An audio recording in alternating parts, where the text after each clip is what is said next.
Great success. Alright, sweet. Let's start it up. Aloha, everybody. Welcome back. Of course. Aloha, everybody. Welcome back to another podcast today. As you can see, got a full group here today. We got the 6-man or 6.5 man and women podcast that we got going on here. We got Wycas and Baby. We got Topa, Rujin, Thompson, and Invictus. Got a lot of great topics we're going to discuss. Anything you guys want to say? Anything you guys want to bring up before we start? Thompson, you want to add something? Yeah, I want to say how lucky Patrick's account is. Oh my god, I really want to buy his account for $35,000. Oh damn, dude! You know, damn. So let's get something new. Yeah, let's talk about what you got. That 5 again. It's like his second one this year. Damn, I know. Damn. Thompson has 3 already. Thompson has 3 already. Damn. No, but not the unlimited one, dude. What you get? What you get? Bison? Light Bison, yeah. You got the light bison. Ooh, that's the good one. Cool. That actually gets Rujin intrigued, you know. It's like cleaving, you know, that's boosting. a good one. No, okay. So it's one of the. So when I was looking at it, it was one of the only ones that got this interaction where it takes HP from all your team. Yeah. And then now you have interactions with like all the ones that have the lower HP, like double demons. If you have double demons, you have lowered HP, boost everyone by 40%, and just insta kill people. Yep, double Ds. Yep, double Ds are really good. Yep. Also, it's like the demon where it can wake up from sleeps. So pretty cool. Yeah, Japanese people that have very fast runes. Wow. I mean, it's a 40% boost, right? The thing is, what is Bastet's base speed? Is it 99? 99. The only thing it loses is that this one is 98, right? But it boosts for 10% more, and it gives attack buff and what, speed buff, or is it just attack buff? Buff and speed buff. Yeah, attack buff and speed buff. Yeah, so it's at a loss of 1 base speed though, unfortunately. Which pairs really well with his YH. Ah, I didn't think about that actually. Yeah. Okay. I've always told you guys on the podcast how like lucky of a summoner Patrick is. I wasn't bullshitting. I've always been telling everyone this, you know. Like, I'm like, Patrick is so pretty lucky. You know, he summoned all the Bisons in one setting, right? And he summoned all the Art Masters and all the Beast Riders. Come on now. Last time he did this on podcast anymore, bro. Right? Last time he did this on podcast. Fucking my next stream, Pokemango comes on and he goes, he spent fucking 20 minutes arguing with me how lucky my account is, right? Then I broke it down and explained how unlucky my account is, and he goes, well, Thompson said your account is lucky, so I thought you were lucky. I'm sorry. I back him up. You go, Pokemango. Yeah. There's different types of luck. All because Thompson said, all because Thompson said I got to deal with that for 20 minutes on my stream. There is rune luck, there is proc luck, and there's summoning luck. Your account is blessed none luck. With none luck. Young Hong, Light Bison, all the elemental Nat 5. You guys do hear who's talking about LDs right now, right? Yeah, Thompson and Wycas. Okay. No, but I will add to that there though. Hopefully, I think we're gonna add that clip here to the beginning here. But the clip of Wycas, I have genuinely, like, you got to see this clip. I have genuinely not seen Wycas with that kind of smile and like that happy. Like doing summoners or playing the like I mentioned it, like when I was watching the clip I was like, bro, look at his face, look at his mouth, like this is something you see like once in 20 blue moons, man. Like fucking like look at that there, dude. To be honest with you, the real reason, like honestly, I'm obviously happy about it because LD regardless. It's actually not what I really wanted, and it's probably the worst one for my account per se. But I was actually genuinely happy because of everybody's response towards it, you know? Like I was very happy how the chat reacted to it, you know. That made me really. That's what really made me smile, honestly. That's the moment you live for, man. That's awesome. I look at the chat, everybody's just going. Everybody's so happy for me, made me happy. You know what I mean? You guys like that reaction? My favorite reaction was yesterday after he summoned the Light Bison. Right? He had the green screen going on, but he looked up over here. He's like, "Babe, wife, yeah, I summoned the LD Nat 5." Oh, shit! At the same time, no. At the same time. No. At the same time, I thought my wife was sleeping. She came in the room and she goes, look what I got. She was like, I got Chun Li. And I was like, okay, what Chun Li? And she's like, wind. And I was like, I just got a light Bison. And she goes, okay. And then she went back to bed. No, she has it good. She has it good. And then Wycas was like, I don't know, it's light. She didn't even know what the fuck I was talking about anyway. Like, she didn't know what light Bison was or anything. She just came and she was, look, I got Chun Li. And I was like, nice. I was like, which one? She's like, wind. And I was like, Okay. I got light Bison, and she's like, okay, good night. That's so funny. But yeah, that's why I look that way. All right, well, a good start to the podcast here. All the good vibes going. So I mean, glad for you, Waikas. Hopefully, it's a start of some more good stuff. I hope everybody gets good luck and gets to experience that moment. Right, everybody. Wait, I hope Pat, everybody what did gets you that. actually want instead of the light Bison? You said you wanted everything else but that one. Dark Bison, light Ryu. Isn't Dark Ryu the... What Not the Dark Ryu? Light Ryu. Dude, What Dark am I gonna Ryu. do with light Bison with my super fast runes? What am I Better gonna than do? you synergizes with Young Hall. Everybody's like, oh, light Bison is so good for turn 1. I'm over here thinking about the only way I'm gonna use this thing is like to move last after everybody else goes. There's no way it's moving first, and if it moves first, it's too slow. Is his second skill the attack bar absorb? Yes. That's the best one. That one's so good. That's the best one. That's the best one. Yeah, double knee press. Yeah. All right, well, Which is we'll funny. see. It's called double knee press, but it hits 3 times. Bad really? English come to us. Yeah. Oh, I didn't know that. It attacks 3 times. Interesting. Anyway, but I know his move in Street Fighter is double knee press. That's why I had to keep the name. No. It's like 2 knees and then the press is like an attack. Is that what it means? You're wrong because in Street Fighter 5, the double knee press, it's the block string is 3 hits. Okay, Yeah. never mind. Whatever. Yeah, Alright, I have fine. no idea. Alright, so all. you gotta think It about makes it. a lot of sense. It would Alright, not no. make sense if it's 2 hits. It makes a Confirm. lot of sense too. So you hit the knee twice, so it's double knee, and then you gotta slap him with the D as a 3rd hit. Confirm. whatever. All right, confirm. You guys obviously Thompson. don't play Street Fighter Thompson's the biggest nerd out of all of us. Confirmed. Got it. Thanks for confirming, Thompson's the sir. best summoner out of all of us. Thompson's the best rune guy out of all of us. Thompson's just lucky altogether. I don't complain. I'm just saying, like, you can't complain anymore because, man, you're a really, really lucky guy. Yes, I'm a I very lucky envy guy. you. Yes, I'm so lucky, guys. At least for the month. month is fair enough, right? At least for the month. It's can't complain. Also, at least for the month. the other reaction on why I wasn't like really like actually happy was I thought that like now that I see and I actually look through our guild and stuff, like I didn't know it was hard to get the LD5s or LDs in general from the they're pretty rare. I thought it was like similar rates, you know what I mean? Yeah, it's So and basically I didn't play the game all day, I didn't summon all day till the stream at night. And all I see is in chats, like people pulling light ones and dark ones. I see Facebook is all light ones and dark ones. I thought it was just like common knowledge, but apparently it's not that common. Yeah, it's a 0.38%. So if you think of an LD I had no scroll, idea. it's like a Street Fighter. So instead of 1 in 285, it's like 1 in 265 from Street Fighter scroll. So it's quite rare. Like to confirm that, like I called Thompson afterwards and I asked him, I was like, "Is it really rare to get one?" He goes, "Yeah," and he was telling me the percentages, and I was like, "Wow." Yep.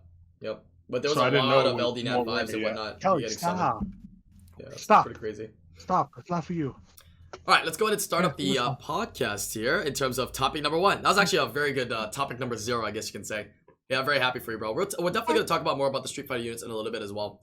Starting off with topic number 1, and this is kind of something that we've been, hearing in the community lately in the last week, right? It's the big controversy of the, Malicious and SSA Siege, as well as Leumas being banned. So I kind of wanted to bring this up so we can talk about it, give light to it, as well as kind of, close it out. Right, close it out as well, just to give everybody some closure on everything that happened. I spelled Leumas' name wrong. So, Rujin, if you want to start from Malicious end, go ahead and take it away there. That'd be great. Okay, so basically what really happened from the start to beginning was around like my time, almost 4 o'clock my time. Sam Leumas messaged all of us in one of the chats, the lead chats, and says like he was just shocked first. He was like, "I'm banned," and we all didn't believe him. We thought he was joking around. And he showed us a picture where he actually was banned. We were all confused. So like during that time, I was still up like all night, basically prepping for the next day. We were setting up defenses. We were setting up, telling exactly like who needs to build what defense with what stats. And then we were having that set up. Then all of a sudden, that was right in the middle of it. Sam's ban happened. So that just threw everything into chaos. We had his defense already set up. We had another person's defense set up along with his. And then that just screwed up like the plans. Like we had all the defense set up for like the entire like way through. And we were all confused. We were like trying to figure out. So that's when what is it? Well, Pat called me to the next day in the morning, but I was already messaging some of the CompTools people I knew, like try to get help. We got Lisha to get some help, and we got a response like almost instantaneously. Like Gigi basically was the first person that responded to me, and she was like, "We will try to get things done see what's going on. Then the very next day, we basically like assumed the entire time it was like people were trolling us. Because I've figured out like during the Reddit pages, right? I read like, oh, people have been getting temporary bans because they were just getting reported nonstop, and I believe that was their automated system that just flagged Leumas's account because of something. Maybe they were reporting him for something. Maybe was he talking shit in a channel? Well, regardless, he got banned. So what we found out is that, well, with all the statements that Comp2 has been putting out, was that it was because of the profile picture. And besides the actual tournament, I think let's not talk about that. What the actual drama and the issue with Sam having with the whole system and how the whole things were handled was the fact that it just wasn't handled well. I'm repeating myself. It just wasn't handled too properly because one, he got banned for 6 days, a whole week ban, right? Which was supposed to be the third offense. But then they made a statement saying that he was banned prior twice already. But then he said he's never gotten banned before or ever gotten warned. And we all believed him. Like, I'm for sure if someone's going to tell me, I'm like, you know, I even asked him truthfully, like, are you sure you never gotten banned? Because you know, they could actually like pull your records up, and if you're just bullshitting, you're just bullshitting at this point. That's what I thought too. Yeah. Did you ever get banned before? He goes, no, 100%. And even all the old school Mali people said that's been with Sam the entire time says he's never gotten banned. If he's gotten banned before, like a 5-day, 2-day, everyone would know. He was leader, right? So I believed him, and then we got to the point where it's like they finally made a third statement saying that, oh yeah, he's never gotten banned before. He's got his profile picture removed twice, but we've never notified him. So now it's like, okay, so now you get to the point where he's automatically banned at like the most perfect timing, at like the most, like crucial part of like the whole season, the finals. So it's like it kind of just makes a mockery of the whole tournament. And I'm not saying that as like trying to play down any of SSA's achievement, because SSA is a great guild, amazing guild. Like a lot of players they prep for it too. So it's not like I'm downplaying any of their things. They worked hard for their win. But the fact of the matter is, it does kind of just downplay the finals from just because of that. And it could be just an automated system, but it's like, yeah, I think it was like no one took the effort, or like I'm just saying, like the Comp2 HQ side, no one took the effort to try to like fix it as soon as possible. It took him like Monday till he finally got unbanned. So like what I think is going on is that with the whole situation is that because most of the bans, from what I believe, it actually gets handled from Korea's end, and most of the company doesn't work on the weekend. It's the worst possible timing. Like, it was a shit situation that honestly happened at the worst possible time, right before the Siege tournament, right before the weekend, right? It's already Saturday in Korea and whatnot.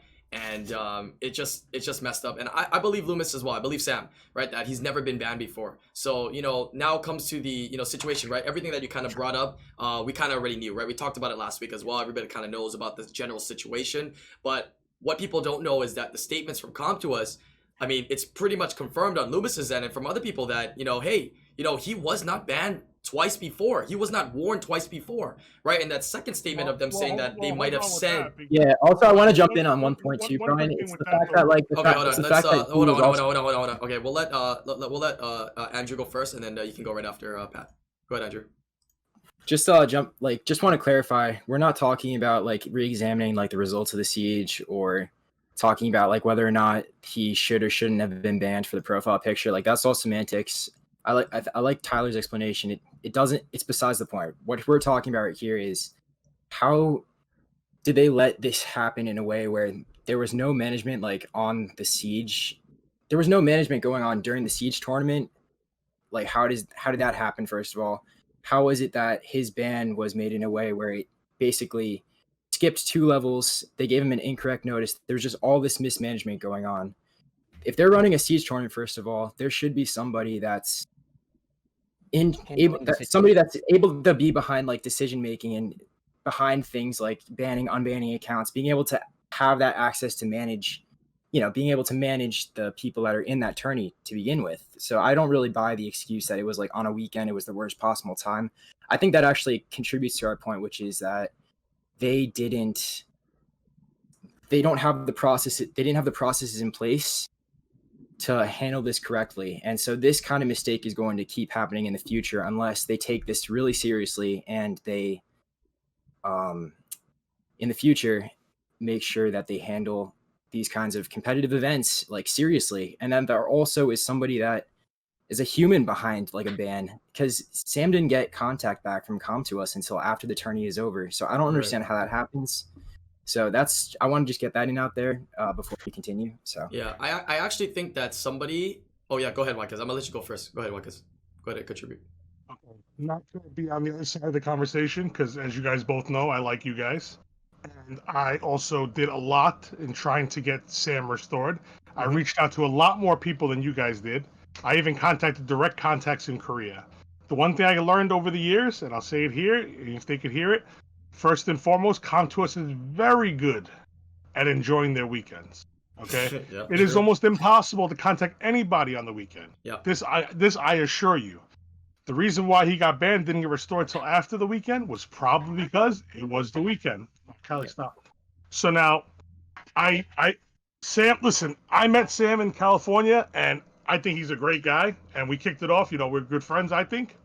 But the only thing I have to say about the whole situation is, yes, the timing was horrible, and I agree with that. But the one thing you got to keep in mind is, yes, granted, Sam wasn't banned before, but you guys said that he was told to change the profile picture twice before. He was not. Never He was told. not. Never He was told. not told. You said. Never told. yeah. Never told He was before. telling me as well. Okay. He was never told this. I know him That part- personally. Him personally wasn't told, but I told Ryujin, I've been playing the game a long time. I remember like 4 years ago, it was told that Mali in general, not Leumas particular, Mali in general, had an issue with the profile pictures already, where they were told to change them because there was a while where they were changed. I'm talking 4 years ago, long before anybody else here's time.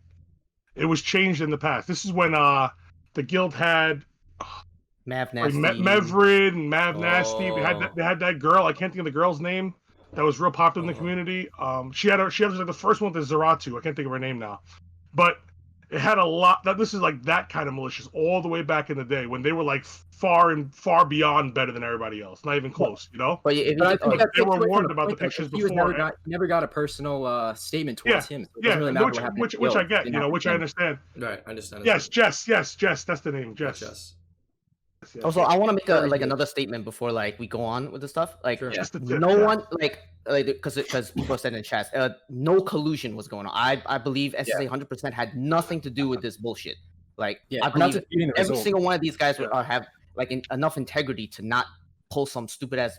I'm definitely one for fairness. So the minute I heard, which was the morning, the first thing I did, I called Ryujin. I said, Ryujin, is it true? And you could ask Ryujin. I asked him 5 times. I'm like, you're not trolling me, right? I said, I'm not going to waste all my contacts if you're trolling me right now. I don't sound like an idiot. I said, honestly, I said, tell me. I'm like, you really got banned. He's like, bro, he really got banned. I was like, okay. So I went to sleep at 6:30 a.m. after the whole fiasco, and then we were still trying to fix everything. I went to sleep. Pat calls me at 10:30, 10:40, so I only had 4 hours of sleep. And then I had to deal with hoping something could get fixed until the tournament started, and I still didn't. We were waiting up until the registration period to have a definitive answer. I was fucking tired. I didn't get back anything. So I messaged you like less than an hour before the actual ban happened, right? So it was, I was trying to figure out what was going on as well. So and think about it. A lot of things played into how bad, not even how badly we played. The morale was down. I had a massive headache during the entire time. Yeah, there's a I had difference. to watch the siege map. I had to make sure everyone was doing proper strategies and all that stuff. At the same time, it was just and then everyone was just pissed off and frustrated. Nothing was done.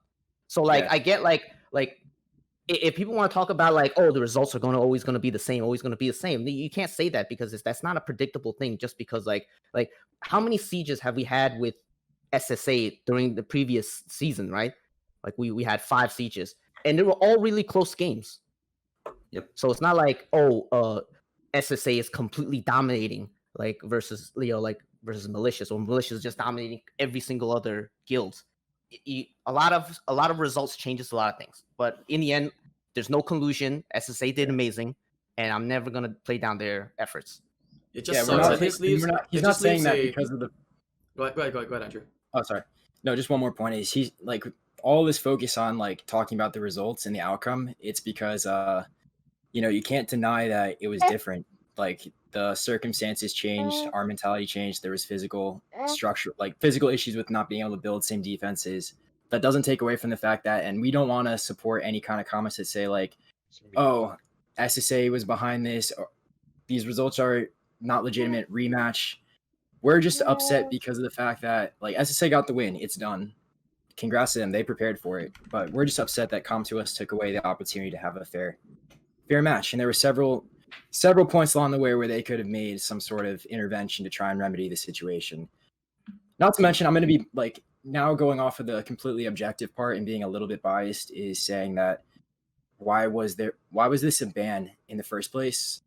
This is the part where subjective, and this isn't part of our main argument we made on the Reddit post, but why couldn't they just have asked him to change the profile picture and like for the tournament? That's all. I'll comment on it. I could tell you right now, I don't work for the company.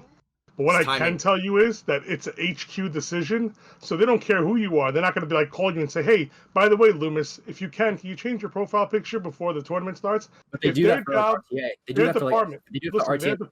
Right, correct. But their department, their job is to change what needs to be changed, fix what needs to be fixed. They don't care about your personal feelings. I hate to like hit you like that, but that's how the truth is. You know, just like when I fought Burke, right, at the 2018 GVG in LA, his name is Burke 420.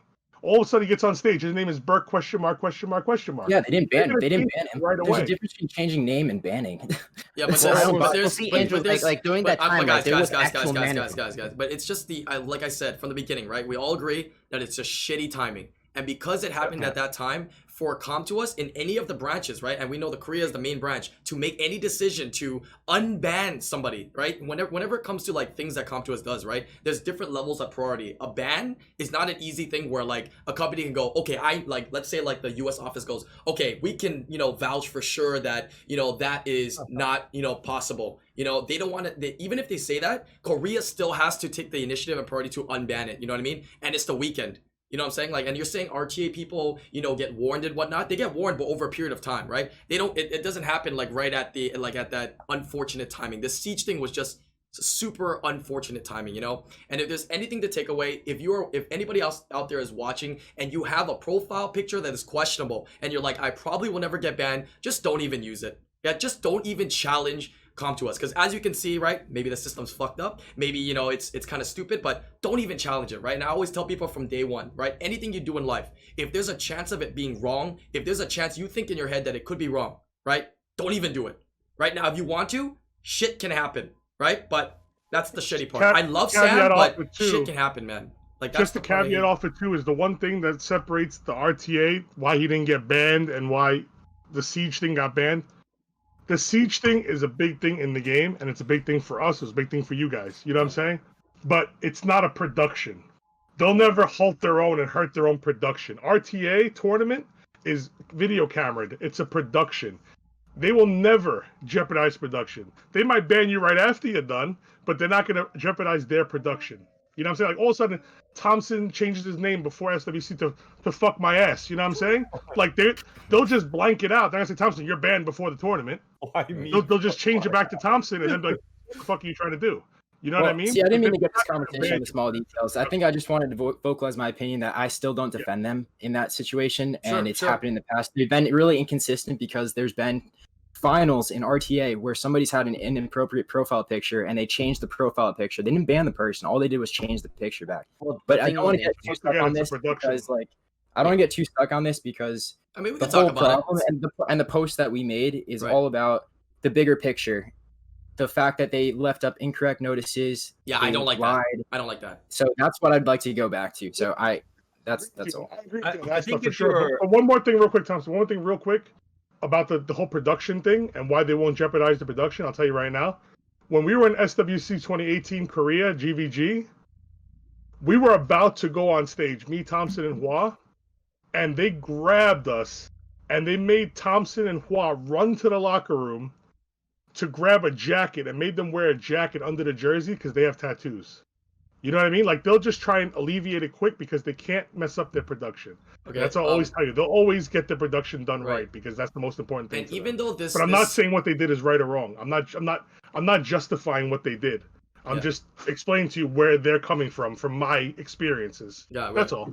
That's true. I will say also that this siege thing, it's a siege tourney that's in game. It's not a. I mean, is it fair to say it's not like a real tourney? You know what I mean? There's no referees and like they're checking each play. Like it's a mode in the game that they call a tournament, right? I mean, not to take away from it because I know you guys love siege and whatnot, right? In the future, I want to see like an actual like siege tourney. They invite people. Like I was thinking they invite members IRL live and do something like that. But it's an in-game mode, right? So like you saying that, you know, oh, there had to have somebody there watching and, you know, monitoring it. There probably was, right? People from the various offices monitoring the event, but there's no like main office people working, right? People in the career office, if they're off, dude. Like it's not like a RTA tournament, you know. Live I think that's unacceptable. That's my point. I think that's unacceptable. But you think so? That's my. You think so? I'd like to see them do more. Yeah, I think I agree with tournament. There should be people on standby that can make the decisions to that should be able to moderate it. So that's all I'll say though. I mean, it just kind of makes it like an afterthought, right? They're like, you make 3 months in the making. It's 3 months in the making. Yeah, they just put it as like if there's no one actually managing within in-game, like I get it. If they want to do it like a big production, like what Pat said, like actual like money-making esport production with big screens and cameras, then them putting the effort in is like a given. But this has basically no one. I'm pretty sure no one was watching it. No one on the HQ side was at least like putting an effort into like watching and making sure things are happening as it should be. Because what if there was a cheater within the siege? What if, yeah, because like you could still technically hack siege and hack Guild War. Like people have done that, just like people hacking like the PV timers, right? You could do that. They just do some offline thing and just beat every single thing and get a perfect siege. Oh, wait, there's someone that's done that before. I forgot. What's his name? So you're telling me if somebody was to hack into Siege while you were doing Siege and somebody from Malicious, like let's use a random name, okay? Yeah. Somebody on one of the guilds was hacking. You think that they would be there to fix that ASAP right there for Siege? I would hope so. I would hope so. I don't think they'd be able to fix it. I think they would be acknowledged about it, but the damage. But the damage would have been done. Like the damage would have been done is what I'm saying, right?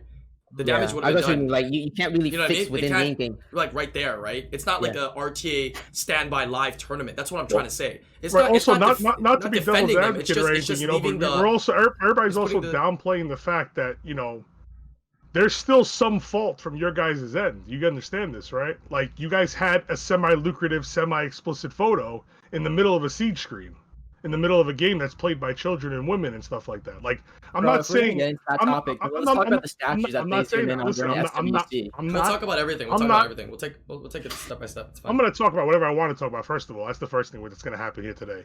Secondly, if I start a point, don't even interrupt my topic. You could acknowledge it, you could like it, you could hate it, but I'm going to make it. You understand me? Yep. So my point is very simple. Okay, he has a little bit of fault too. I'm not saying what should have happened to him happened. It definitely shouldn't have happened. Like you said, what should have happened? Leumas, please change your profile picture. That's what should have happened. Okay? I 100% agree with you guys on that. But because you put yourself in that position to possibly get hurt, you guys got hurt, you know? So a little bit of the fault is still on your guys' end, but I don't agree with what happened. I'm not justifying. I'm not defending Comtuus. I'm telling you, what they did was wrong, but you can't put the entire blame on them because there's still a little fault on your guys' hands. That's all. And the thing I hate most about this is that the profile picture never got taken down. Like you don't get banning for the profile picture. I agree. That picture was there the whole siege, the whole weekend, the whole time. I agree. Your ban, incorrect ban doesn't even fix the problem in the first place. Like, what the hell's the point? Yeah, I agree. Yeah.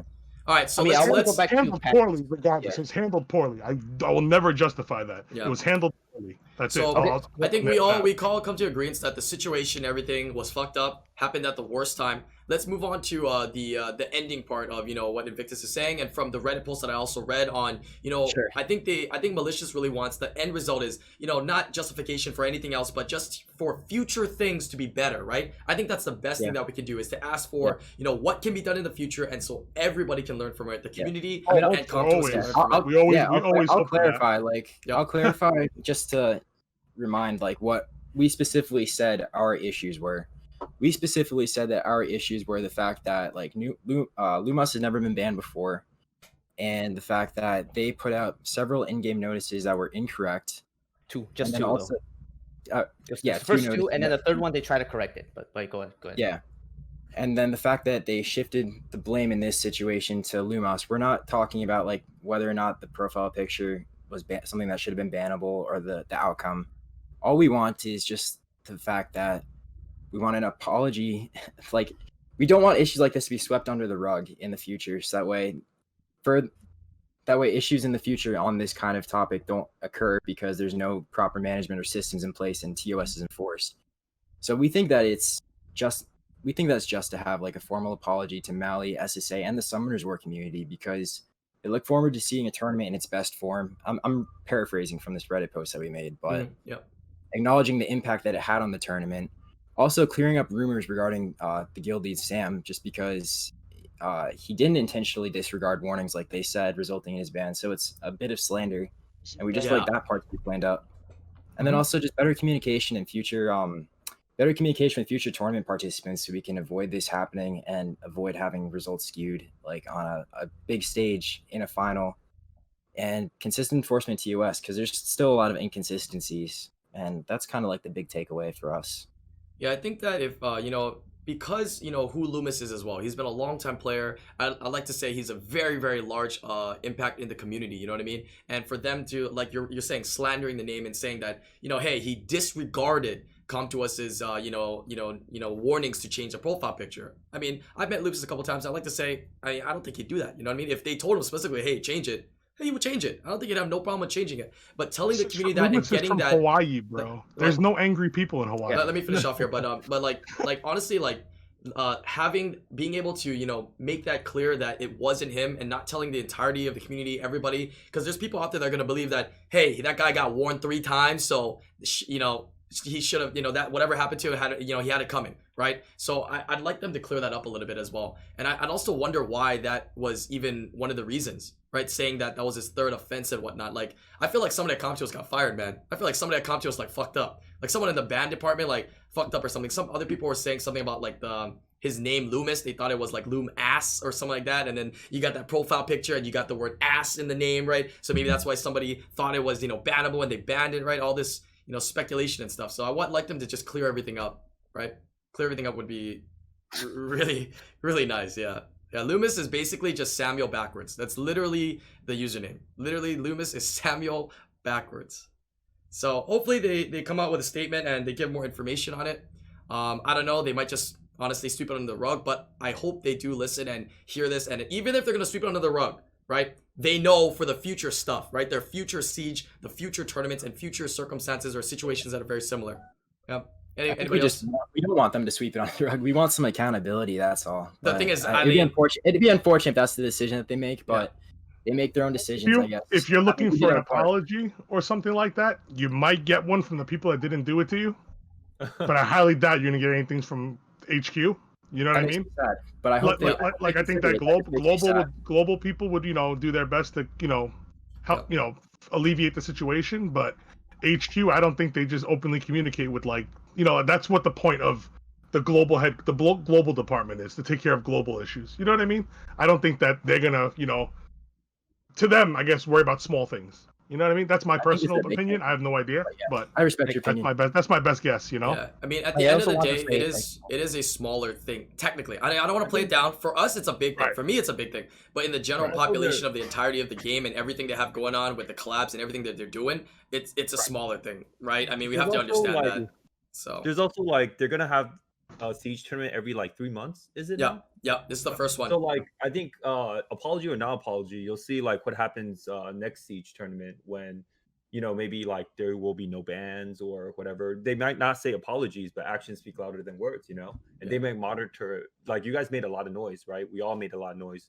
So I'm pretty sure you guys got your point across.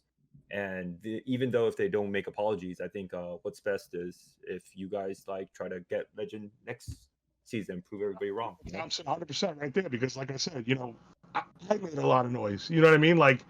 Contrary to popular belief, I'm playing devil's advocate on this podcast. You know what I mean? But I made a lot of noise for you guys. I could show Ryuja messages when I see him in person. I don't want to send these around, but I could show him in person. I went through the works. I spent the 4 hours I had, 4.5 hours before Siege started, only contacting people to try and help you guys. Like, I'm a guy for fairness. I'm not here for the competitive edge. You know what I mean? If you beat us, great. We beat you, great. Listen, it's all about the competition. If you guys don't exist, let's be honest, there is no more competition. Okay? Let's be straight out honest. Like, I really appreciate it. My biggest issue, I feel like you guys will be very unhappy, especially like I hear the way Invictus is talking. You guys are really like, I mean, we got to move forward from what happened, right? And I think the best way to move forward is to keep, playing and not expect an apology, right? Yeah. But that doesn't change anything, dude. Look, it's not about like I'm in agreement with what, like, even though yes, this is affecting me. Like, I agree with Thompson with the moving on thing. Like, it's not about moving on. We got our point across. Yeah.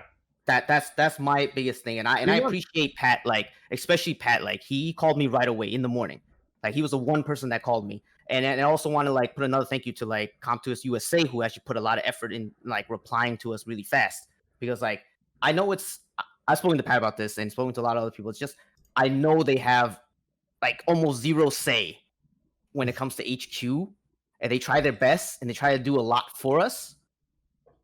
I just want to say, like, I appreciate that, because I know it's not their fault. 100% not CompToUs USA fault. Dude, none of my comments have been anything against Pat. Oh, no, I'm not saying that. I'm not saying that. I'm just saying that for my this is my thoughts. This is my like what I want to get across and what I want people to hear. It's like but listening to Thompson, yeah, like I do agree. Like there's a point where it's like what are we gonna get from them besides an apology? Like, just changes. I just don't want to see Leumas like you guys are all my friends, and I don't like to see you guys unhappy, And I agree. Yeah, I agree. It sucks, dude. This whole situation sucks, man. Like all of it sucks. A real quick thing too, just to answer the question, because I know it's going to be in chat. And I know people asked, and I've clarified on my stream, but not everybody watches me, obviously. When people have asked, like, "Oh, so why didn't you guys just decide to not attack each other and go for the automatic draw?" Right? I had asked some sources, and they said that there's a potential chance that if we went for the automatic draw, because Mali was the higher ranked guild coming into the tournament, they would default get the legend. Not getting legend is not the end of the world to us.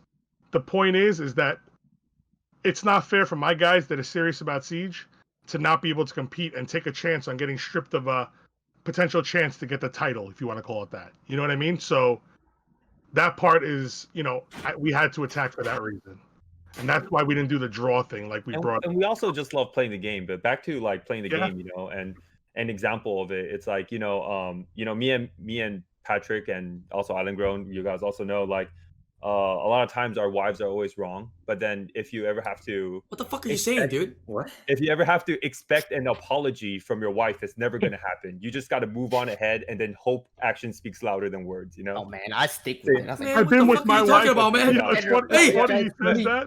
But like, I mean, like, that happens, But if you have to dwell on like the past, then you're going to be kind of unhappy. But to move on, I'm sure you guys made a lot of noise, and I'm sure the community heard you guys. So like, we're with you 100% of the way, man. You can count on two hands how many times my wife has said the word sorry. And if I borrowed the whole chat's fingers, it wouldn't be enough to count how many times she was wrong about something. I'm sorry. Yo, you better hope none of them watch this, bro. Holy crap, bro. Bro, I like sleeping on the bed, okay? Come on, man. The couch is just as comfortable as the bed, bro. No, it's not. That's a lie. That's why you gotta buy a good couch, bro. No. It's because you've been sleeping on the couch every day. That's why the couch is now comfortable, because you've been sleeping on it every day, sir. If you want to talk shit about your wives, just make sure you buy a mad good couch. You know what I'm saying? Yeah. Big brain, kid. Big brain. Yo, my wife don't even let me sleep in the couch. She lets me sleep in the doghouse, man. Remember Molly? Doghouse. So funny. All right. So coming into the end of this year, so I'm kind of saddened though. Is Leumas? So Leumas' account is unbanned, right? It's been fixed with the account, right? He didn't have to wait the 7 days, correct? Like he got the unbanning. He got banned Monday. Exactly, all right. Yesterday. All right. And then has he really made an official confirmation of whether he's going to continue to play or not? Because what he told me was like he's decided that he might not, or he was in different. He already leaned toward. Well, I still haven't gotten an official statement besides the fact that he's leaning towards like not playing because of he honestly like. Out of everyone, he's the one who got cheated the most, because he's the one who put like arguably the most effort into the siege, and from Malicious, right? Yeah. And then just the fact that not even the stupidity of how things were handled, just the fact that he wasn't even able to play himself within the tournament that he was looking so forward to, and then waited the entire weekend, has to dwell on it, then got 2 statements saying that he is slandering his name. They're saying that he's got previously banned before, it's his fault. Like, yeah, sure, like what Pat said, like it is some of his fault to have like a questionable thing, but that's like details, right? We're not going into that. The fact of the matter is that never happened. He never got warned. He never got banned before. So now we got a 6-day ban. Even a 24-hour ban is doesn't make any sense. Just the fact of the matter is that whole thing was just shittily handled. Yeah, I hope that he doesn't decide to quit, because we would lose a very big member of the community. Did you want to add anything else, Invictus? Go ahead, man. I mean, I know we have differences of opinions, but that's why we have a podcast, right? And we all agreed. Let's be fucking real, man. We don't have these often, so go ahead and convey your message. What do you have to say, man? Go ahead. I think for me, it's not even so much about getting a physical handwritten apology. I think it's more of I just want to see that the notice is corrected. I want for the health of the game. I just want us to be able to know that these kind of mistakes won't happen in the future. I don't want it to be like a guessing game. I'd like it to be, I just want some accountability. That's all. And I think that as a community, we should expect accountability, especially when it comes to an issue like this, where they clearly, definitively made a mistake. I don't think, I think they should be held to the same standard as a regular company. I mean, a regular person. A person is a company just made up of people. So I think that we deserve, as a community, some respect from them, and it'd be respectful if they actually acknowledge that they made a mistake, what the mistake was, and how we're moving forward. Yeah. So that's how I see it. And we wrote this up in if you guys haven't seen in the Reddit post, I will put the Reddit post. I'm gonna put the Reddit post in the link in the podcast below. And I think it was really, really well written, and it actually sought after not the details of the the ban and all that, but the details of what happened and what they want moving forward, right, for the betterment of the game. And I think that's great. I think that's huge. So just want to see the game succeed, man. And it's it's sad because if we don't get any kind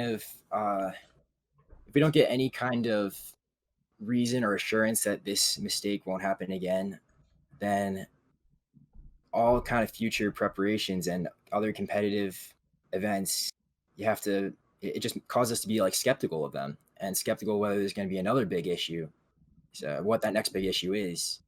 It also makes it hard for the people that play this game, and the content creators, the people who literally make a living around playing this game. I kind of think it's deflating for them to have to constantly have to undergo, and also say, oh, that's just what the company is, that's just gonna be their thing, that's just how it is. I really don't like the it is how it is kind of excuse. So I think it really just make the community stronger if there was just some more communication or assurance that these kinds of issues don't happen or minimized. And that's right. All. I know. We try to minimize things and try to we often as content creators and people that have worked with CompToUs and have seen the community and advocate for both.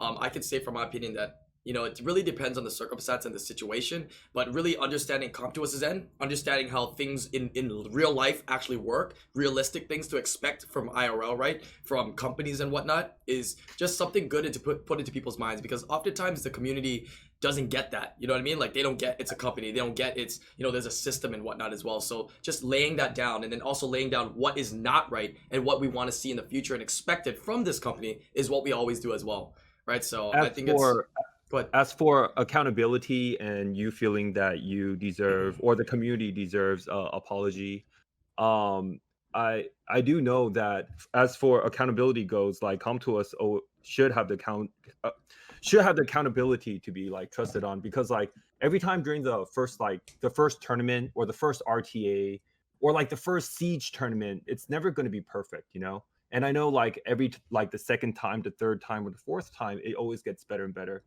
Via SWC or even Guild War or even Arena Rush or whatever, or any other content in the game.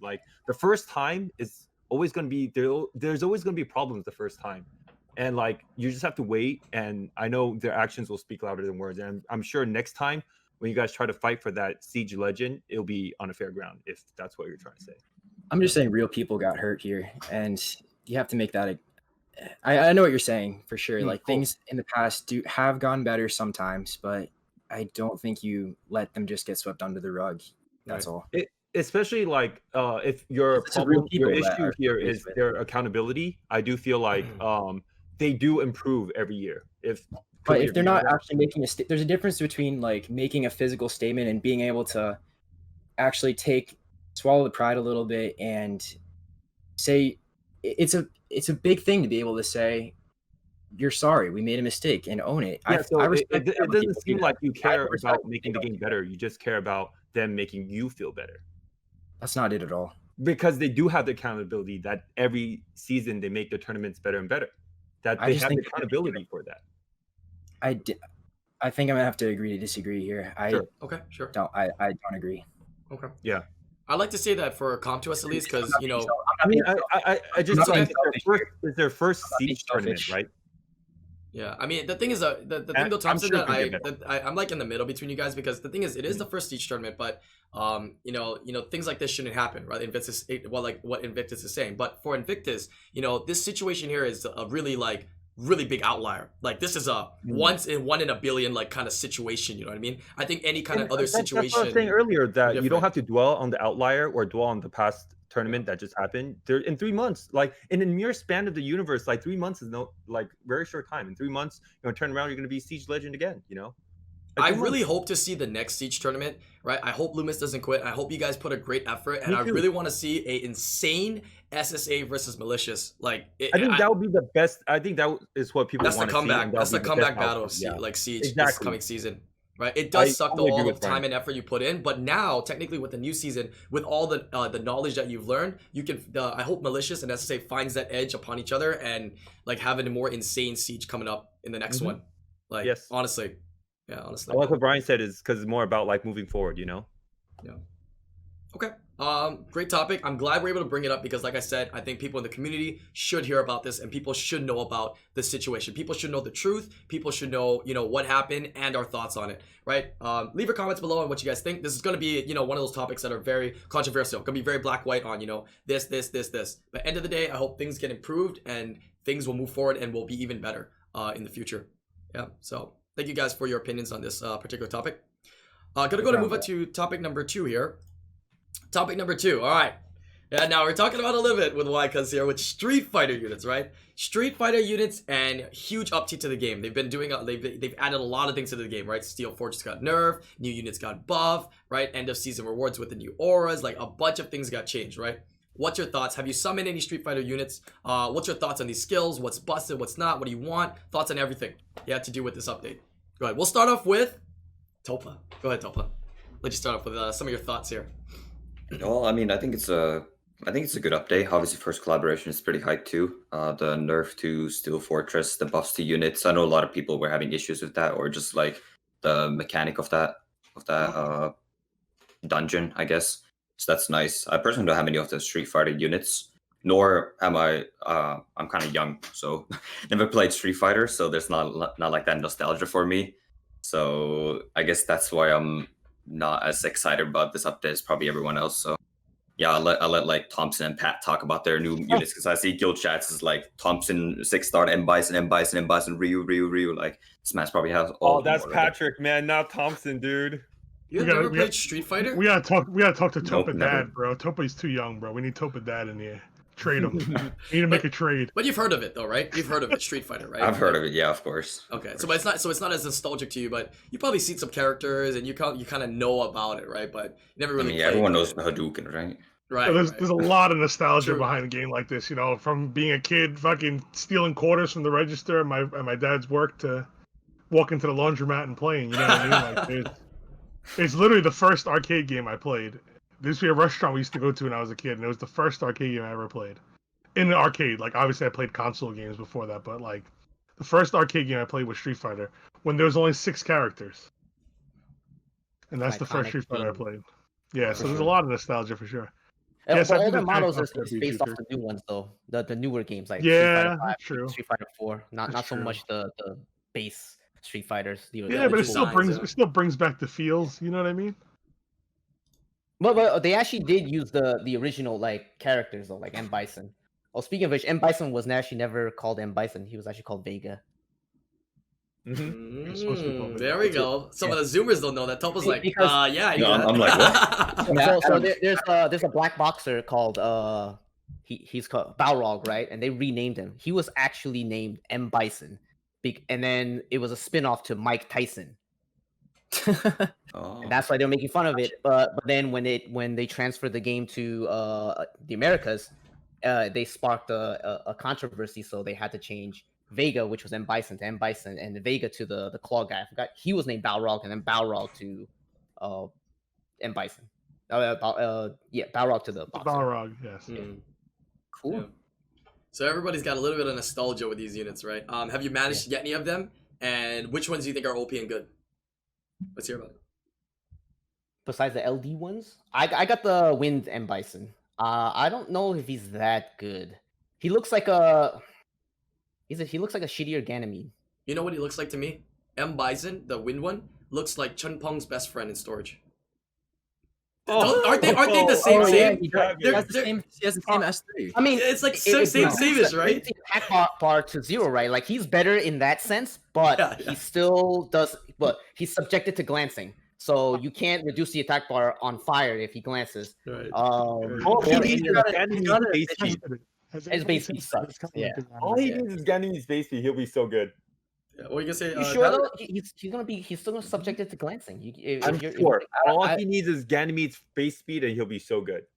Yeah, that'd make a lot better. But the thing is that he's so similar to Chun Peng that I'd say if whoever's using Chun Peng, you might like M Bison as well. It'd be a tankier bruiser, like that realm of like types of units. You know what I mean? It's in that. I think they're a little bit different because you want M Bison to go first and then Chun Peng to go second, but M Bison only is single strip. You know that, right? It's only one target strip. It's still good. It's single strip AOE pushback, but you still want it to move first. Wait, I thought it was the AOE strip.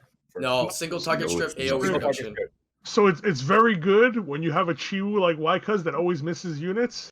It's good to supplement the fucked up Chiwu.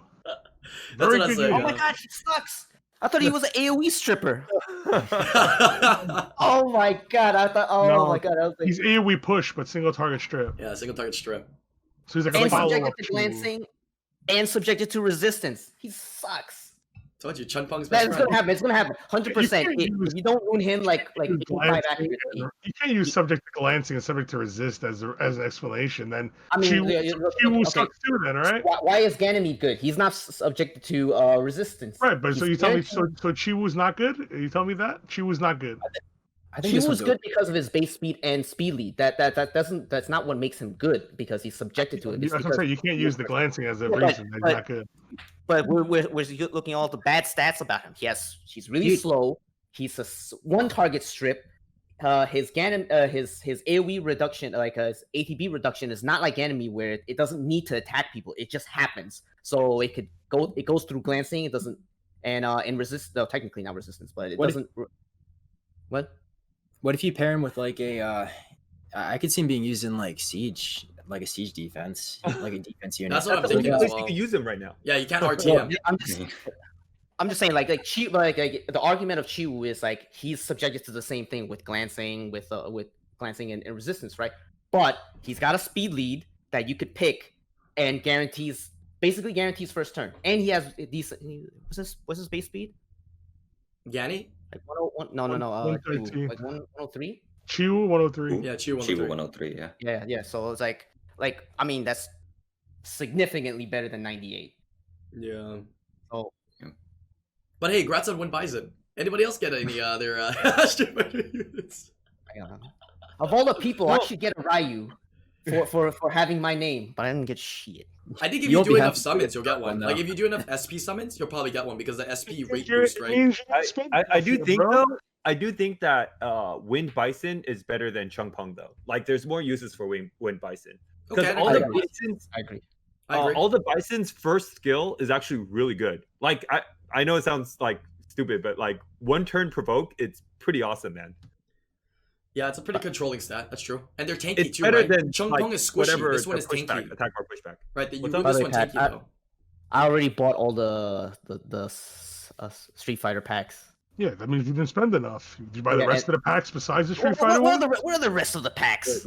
Brian, I pulled 3 Water Ryus last night. Only one was from Street Fighter. Out of all my he's packs cool that I got one Nat 5. Everything else was just Dhalsim. That means you didn't spend enough. You're missing my point. You didn't spend enough. When you spend enough, you know what enough is? Enough is when you get them all. And you're like, oh, I fucking spent enough. You already know how. Shut up, Pat. This guy gets like some good luck, and look at him. Look, he gets a little bit of good luck, and look at him, dude. Look at him talking. Gotta get him all. He gets like 8 of the Street Fighter Nat 5s last night, and now he's telling everybody you did. This guy, dude. Now he's telling everybody, yo, I'm such a great summoner. Hold on. To be fair, when no, have there's I no not? Fair, dude. When have I not done my best to skew the rates in my favor? By just summoning until I get it. I don't summon because I want it. I summon just to get it. There's a difference. Yeah. I always over summon to try and get it. It's not like it's not like I pulled Light and Bison. It's like, oh, let me get the rest of the packs now. No, I fucking bought everything and then I got it. I didn't spend afterwards. You know the thing about statistics is you could spend as much money on this, you could still never get the one thing you want. Yeah, that's me. I'm statistically fucked. You're correct. You are not statistically fucked. Say that. You just used one sentence and defined why cousin Summoners War. I'm statistically fucked. Yes. You're not. Very good, Ryujin. You're not. Brian, back me up on this. I would say that he has been an outlier before, but he has a lot of good luck that does happen to him. But it's not as big of good luck as that couple of bad instances that he has bad luck. So he'll always think he's bad luck, which is fun, right? It's just demeanor. It's why cuz, you know what I mean? It's that's called cognitive you know? bias. Yeah, but it's why cuz, you know what I'm saying? Like that's him. That's him. Shit. Listen, hang out on my stream a little more often. You tell me that's cognitive bias, okay? He just did. He saw you summoned Light and Bison. A regular stream, bro. A regular stream. Fucking love that. Oh my god. Where's my chat to defend me right now? I mean, you have to admit that's lucky to get an Bison. Yeah, you've been unlucky in the past, but that's still lucky to get an Bison. Yes, no, I agree. I was lucky yesterday. I didn't know I was lucky at first, like I was explaining at the beginning of the podcast. The whole months, I've been telling people that you have really lucky summoning rates. Oh, shut up, Thompson. Okay, Thompson, now you're memeing. All the Art Masters, all now the you're memeing. all the Bisons. I've been telling people that. I don't come up with lies, bro. I just say the truth. I think you're really lucky, Pat. You know why? You got great you got great people around you as well. You got great friends. You got great friends all around you, dude. You lucky guy. Chat. I think he's a lucky guy. Can we get some hashtag lucky Pat? Lucky guy. Let's start a new meme. Hashtag lucky Pat. Hashtag lucky Pat. My credit cards. My credit cards have no stripes on them, bro. How lucky could I be? Hashtag lucky Pat. Look what you started, Thompson. New meme, baby. Lucky Pat, lucky You're Pat. gonna see this in your stream. All next stream, this is all you're gonna see. I know. I'm not streaming for that anymore. Thank you guys for your support of me and Brian. We both. You could thank Thompson for me not streaming. And Topo agrees too. Topo does not agree. Stop it. Yeah, Topo's the first one that started this. Anybody that's played on my account, you gotta admit, you're really lucky in summoning. I agree. Oh, there you go. Hashtag lucky Pat. It's fucking like Thompson's running around with a clipboard. Oh, can you sign this petition? Sure, I guess. Fuck it, whatever. Fuck it. Yeah, whatever. Yeah, you just need my signature. Oh shit, what does it help? Oh, the fuck it. No matter. It's not my name. Yo, this morning, Truewell was asking in guild chat, "What's your Steel Fortress team?" And Patrick's like 4 in Bisons and 4 in Bisons. This kid's full of shit. All right. Wow. I'm gonna find it. I'm gonna show everybody right now. I don't remember that. Stupid comment. All right. Oh man, Pat. Must be nice to have 4 in Bisons. Okay, so we talked about Pat here. What about you, Thompson? What have you summoned and gotten, right? Because you can share this because you can't use the SWC, right? So what have you gotten, and what do you more like? Of like what I got? It's like you guys want to hear my story about my nostalgia with Street Fighter? I love your stories. Go for it. Yeah, sure. Yeah, let's go. Like so I'm a huge fob, and like growing up, my English was horrible. Like I can't my English sucks. The teacher would say like read this page. And I will start sweating. I'll be like, it's like I hate it. Like I'd rather take a gun and shoot myself in the head when a teacher tells me to like read this book out loud or read this section out loud. Yeah, that's hard. So like growing up, I went to school at another place, and after school, I wasn't able to go home. I had to go to where my mom works, and she works in like a little clinic, but the clinic was really, really small.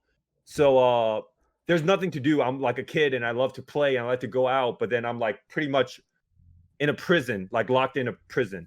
So it was so small. And I found out like, hey, in the back of the clinic, there's a little basketball hoop. So like I would tell when my mom gets really busy, I'll say, hey mom, I'm gonna go in the back and play basketball. What does this have to do with Street Fighter? Okay, never mind. Let me finish. Okay. And then so I would go in the back and play. I would say I would go to the back to play basketball, but I'll like jump the fence and then walk to a comic book store that happens to have Street Fighter because I love playing video games. Okay. I just bring a bunch of quarters and that's when I picked up so I'll play Street Fighter all day. And that's when I picked up the game Magic the Gathering, which is way back because like it was actually a Magic the Gathering card store. You know, nothing to do. It's rural, man. There's like nothing around that area except a little Magic the Gathering card store. So just playing Magic the Gathering like got my English a lot better. To be honest, I would read like Stride, Inquest, and there's lots of reading to do. But then every time in that shop, my mom caught on. It's like you play basketball for 5 hours. So she will come into the comic book store, grab me by my ears, and yank me out and hit me while I'm playing video games. I'm like, oh shit. And everyone's like, oh shit. Everyone just like kind of turned away. I'm like getting dragged out of the comic book store, right? So then that was my like little story of how my English got better and also when I started playing Street Fighter, man. I was gonna say that's really uplifting until I heard the part where she like hit you and stuff. Oh yeah, no, like, no, not really hit me, but just like grab me by my ears and like yank me out. Yo, like, wait. If you grew up with very if you grew up with very Asian parents, like let's be real, if you grew up with very Asian parents, man, hitting is like when Thompson says, "Oh, she didn't really hit me." Yeah, he means like, "Oh, just hit him with like a plunger and like some chopsticks and like some paddles and like some slippers." That's it. Like we're not talking like knives or anything. You know what I mean? Like we ain't hitting you with knives and shit. You know, like or bulldozers, but you know, just like paddles and plungers. That's about it. You know. Not that hard. So my grandma and my mom has a specific mahjong. You know the ruler. Oh no. Those mahjong rulers. There's a specific one that they don't use for mahjong. They specifically use it to beat you when you're bad. But that also that's also like chicken feathers on the end. It's so sad. I also transitioned that straight to Summoner's War too, because like Magic is kind of like a turn-based game as well, and just kind of like Summoner's War. So yeah. Are we talking about Street Fighter? From Street Fighter to English, confirm the next collab. Magic, the Summoner's War, so now, related. What did you summon? And what do you like? Hold on. Did you learn about Street Fighter at the comic book store, or was that not related at all? I didn't even care about comic books or Magic cards. I went there just to play that one game. I just want to play Street Fighter. Okay. You know? Got it. I still like that story though. Thank you. Thanks for sharing. All right. So what units have you summoned, and what do you like so far? What looks kind of cool? I summoned like half as much as Waika's. I summoned just one of the 4-stars. This kid lies so much. I mean, I think Waika's got a really OP one, the light Chun Li. I think that one is the one to watch out for. Summoned for as long as my stream was yesterday. Thompson summoned from before I woke up until after I went to sleep yesterday. He was still summoning. But he summoned half as much as I did. Listen to the story. So what did you get? I summoned more than you, but I got half as much as you did. Sorry. He had like 7 of them 6-starred before I even summoned the single scroll. How about that? I can confirm that. Thank you, Topa. Confirmed. Wow. Yep, I see it in guild chat. Mutual, man. Topa not on your. And he took it upon his liberty to 6-star all of them at the same exact time to show off. And now he's trying to hide it. Okay. Anyway, I had a chance to test out a few of them, and I found out like the knee kick, the double knee kick is pretty strong. The second skill, yeah, he doesn't need a lot of like crit damage. It's just like rune him up the same way as Kamoon, and it's pretty OP. Yeah. I see. But I tested out the fire and Bison. I tested out the wind. Huh? Was good. For some reason it never attack bar pushes back, or it rarely stuns. Yeah. You mean the ultimate Psycho Crusher, right? Yeah, the red one. Yeah, the skill 3 ultimate Psycho Crusher. If you guys try it, it rarely lands anything. Yeah, it's crazy. How's the multiplier though? Probably pretty nice. It's a 50-50 chance, so yeah, it's pretty low. Well, you're not really using it to deal damage, because like how hard would it be to? Yeah, right. Yeah, get accuracy and also. But also all these Bisons, artifacts with accuracy on skill 3 is really good. Easier to rune them up, right? Because you're not going to go for high accuracy on it already. And they all awaken to accuracy. The water one has a passive skill 3, right? Yeah, the water one. What does the water one do? Yeah, the water one is whatever damage you do, it destroys. And depending on how much damage is destroyed on that target, your units will take less damage from that unit based on the amount of destroyed HP. But I don't know if it's single target or it's only AoEs, because it says all allies. If all allies are hit. Does that mean that if anybody's hit, or it only works when a unit that you destroy is AoE damage? Me and Papa don't know because we didn't summon as much, but Patrick will know because he got all the Bison. Yeah. Patrick, tell us about it, Patrick. Yeah, tell us about it. Enlighten us. What does the water and Bison do? Yeah. What? Mic issues. It's still 5-star. I have no idea. Wow. Okay. Any other interesting of them? I mean, not just what you summoned, but any of the other ones that you saw interesting? I did a video on the Dark Ryu, and not only does it look good, it's so good, dude. It's not just looks good; it's so good, bro. Do we know if it's the extending the debuffs? Is it subjected to resistance as well? Yes. Just like Pang. Just like Pang. Okay. Yep. Yeah, it's to resistance. AoE, that's pretty good. With if you do despair, stun, you can extend your own despair stun with the 2 AoEs. If you put bombs, it decreases turns for bombs, can detonate or reduce to 1 turn, and the unit can take that damage. The multipliers are decently nice on it as well. S1, S2 has nice multipliers, no elemental disadvantage, good base stats. This unit is a freaking god the moment they release it into RTA. I find it like a proactive Nyx. Yep. Yeah. Yep. Oh, that's true. Yeah. Yep. Proactive Nyx doesn't prolong stuns.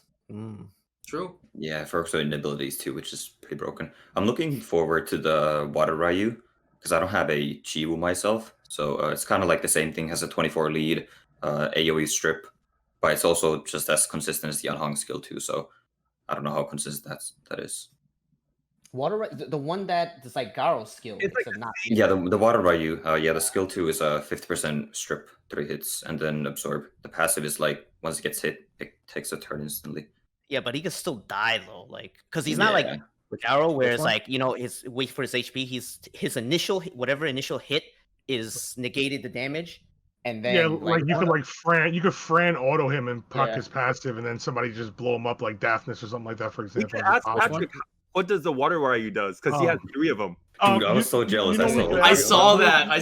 You know, we could ask about Water Ryu Thompson, because he was telling me about it 7 hours before I was streaming that I needed to get one. I don't have one though. I swear I don't have one. I didn't summon one. But anyway, I got one from the Street Fighter scroll. I got one from a regular scroll, and I was laying in bed after the stream, and I got another one. But I only have one Ryu, only water. 3 waters, no fire, no wind. Oh, grats, man. That's awesome. I get some hashtag lucky pad in chat. Thank you very much. Hashtag lucky pad. Congrats, man. Awesome. And then I got a dupe. Also laying in bed. Also laying in bed last night. I got a dupe Fire Bison. Oh, damn. Like no blessing, or was it from blessing? Blessing. It was blessing, but it was like my Fire Bison. I'll pick Perna, so I picked Fire Bison just to Basically, I just want to say, shut up, Pat. No, it wasn't Fire Bison. Sorry, it was a Water Bison. It was Water Bison. I think it was Water Bison. I don't remember. I fed it already. I don't remember. You know who's gonna be really good? I think Ryu is gonna be like really good for Siege. Yeah, everybody's saying they don't like him and they say he sucks, but I think he looks pretty good, man. Well, I think he's cool. He has like the super movement. When you make Fire Ryu, right, Ryujin for Siege, would you put it on Vampire or Despair? I'm not too sure. I just like the fact that his passive, right? He just gives. I don't know, because I don't know. I'm just thinking about his skills like constantly. I would do Despair. I think Despair is actually really good. If anybody with built-in counterattack, I think it's interesting to do Despair on, since his first turn. But then like Vampire is kind of nice too, because like you can put the artifacts in there, and then the counterattack, and then the life drain, recovery. Depends if the comp that you're putting him in has other control. Like if you want. I don't know. It depends on how you're using him. Why don't you tell us about Fire Ryu, Thompson? I still feel like Despair is better than like some extra extra solo potential. Yeah. How many siege defenses where a monster is soloing you with Vampire? The only one that you think of is Miho, right? But then Vampire Miho is actually subjectively worse than the violent Miho. Yeah. But then the reason why I don't want to put on Despair is because like immunity, you know, right? Yeah, but then we have so many like there's so many other monsters that strip away immunity.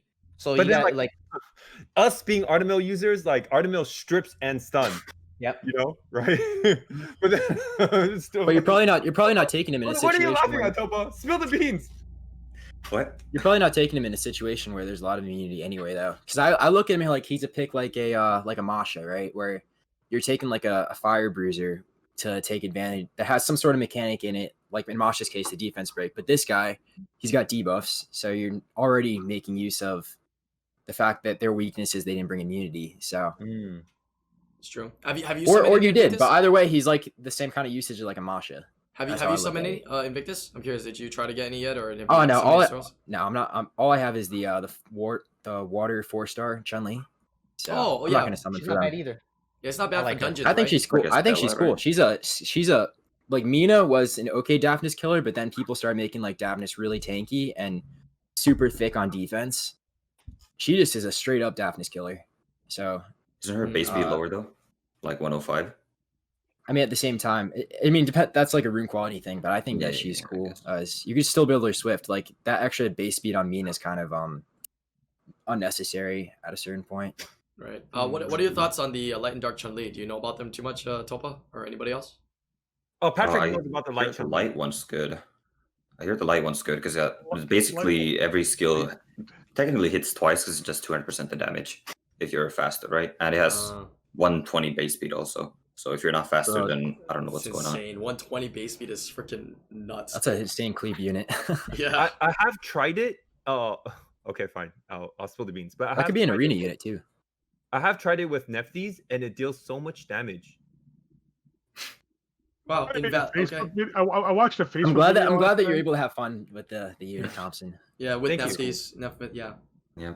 You know what else hits hard when you have Nephthys on your team? Everybody. Anyway. Same with Yan. I'm watching a Facebook video. Yan Hong's impressive.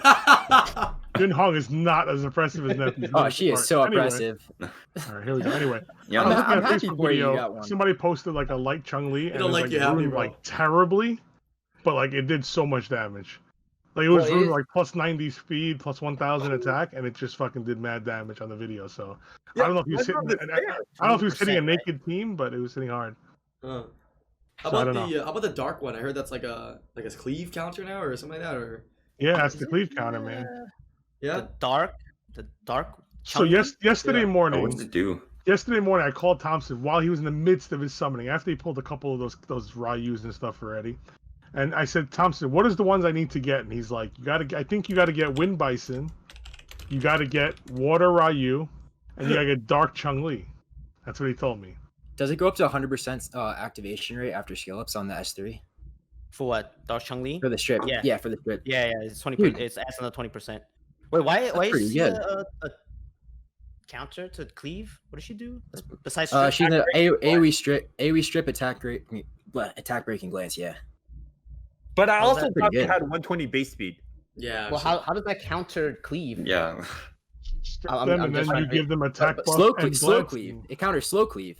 It counters fast cleave if you have Thompson runes.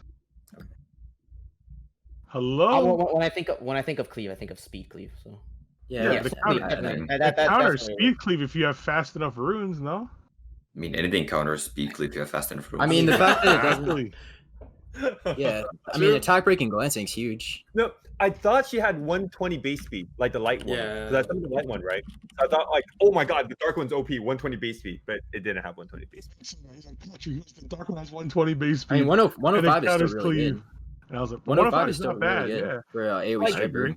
That's if faster it's than 120 base speed, it does counter cleave because no matter like what type of Bastet Orion thing they bring up, like it. Bro, you got the double speed lead anyway. Glance.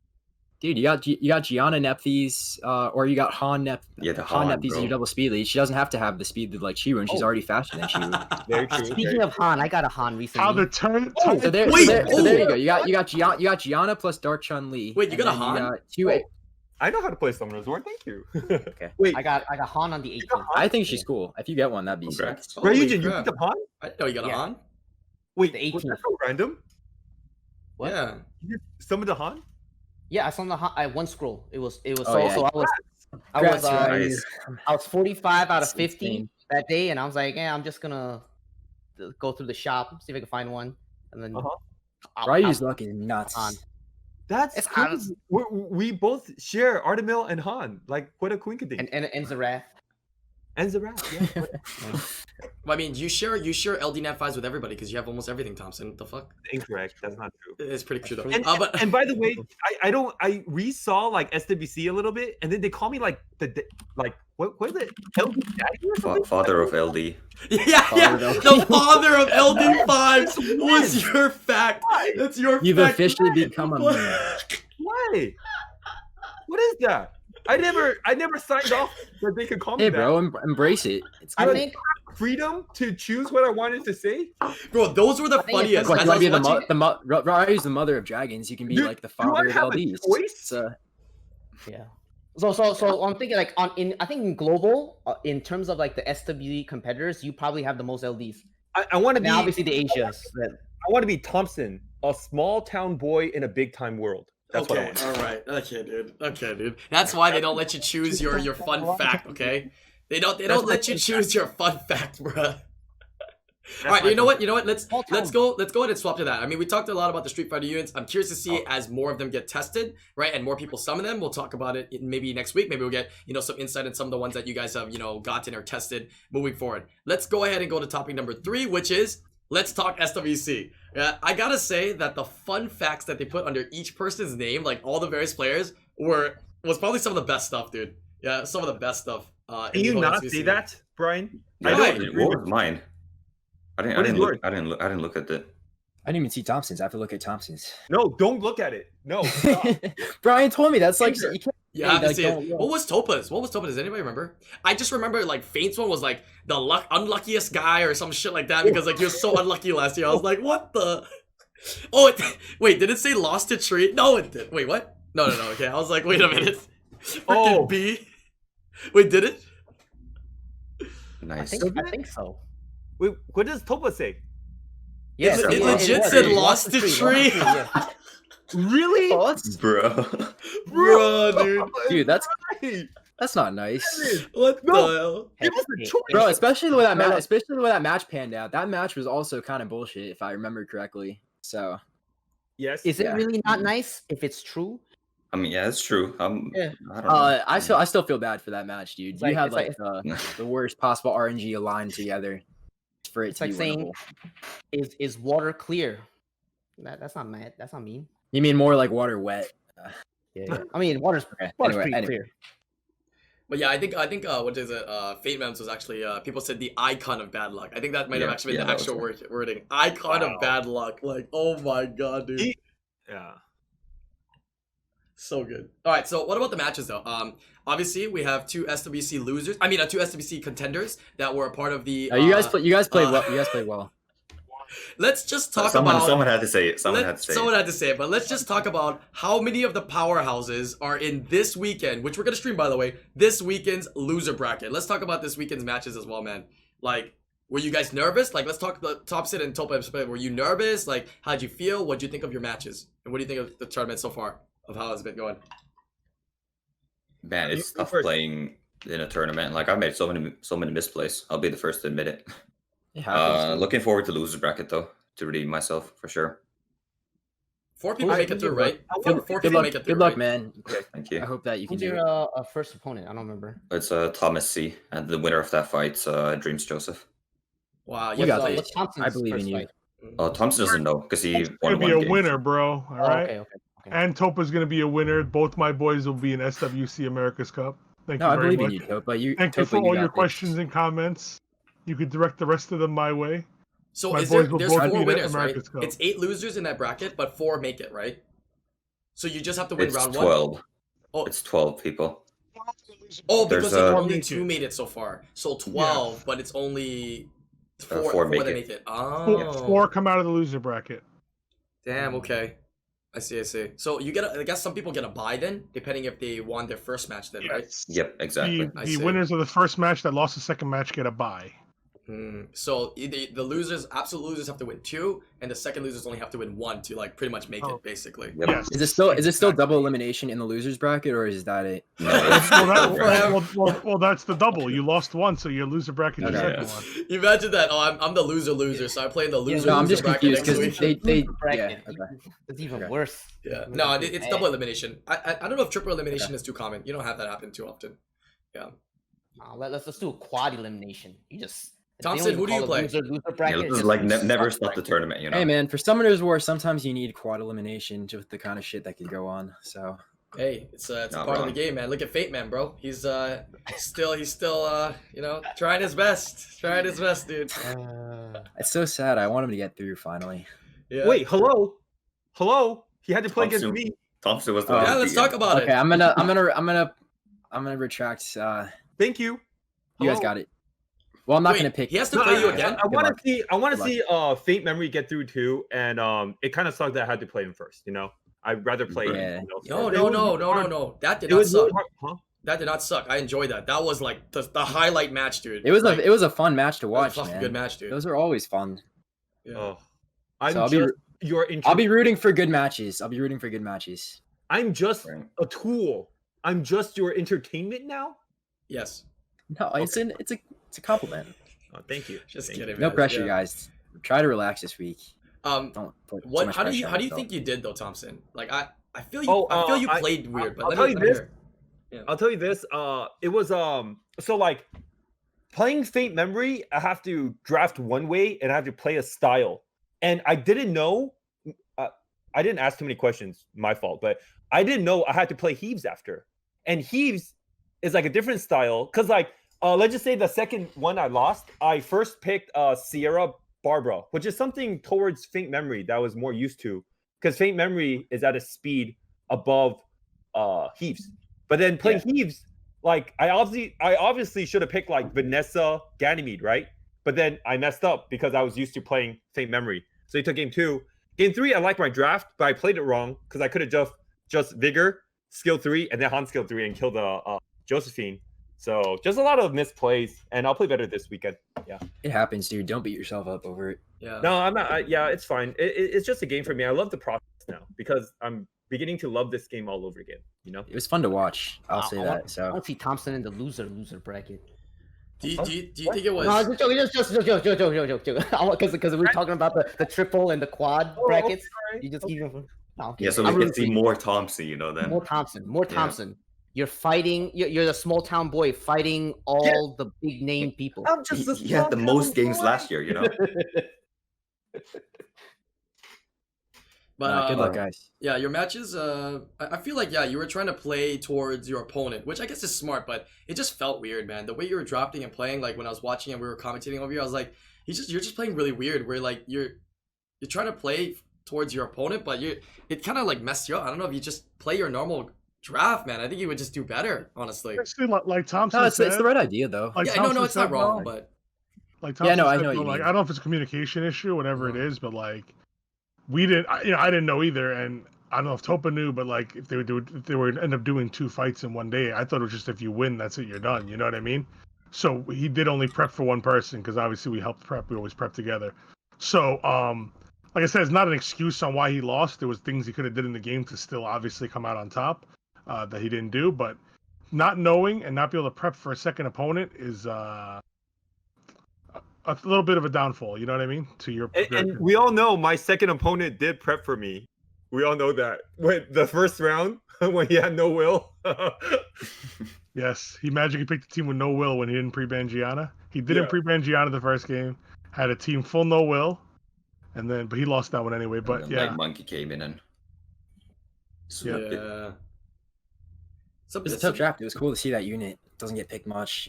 I think people forget that it got buffed too. So Wind Monkey? I always like to see the Light Monkey. Yeah, Light Monkey. Yeah, Light Monkey.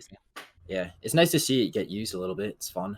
I'm surprised that people didn't know that. I mean, I guess we can say Light Monkey is my alter ego, man. I mean, I like yeah, Kating to Shing.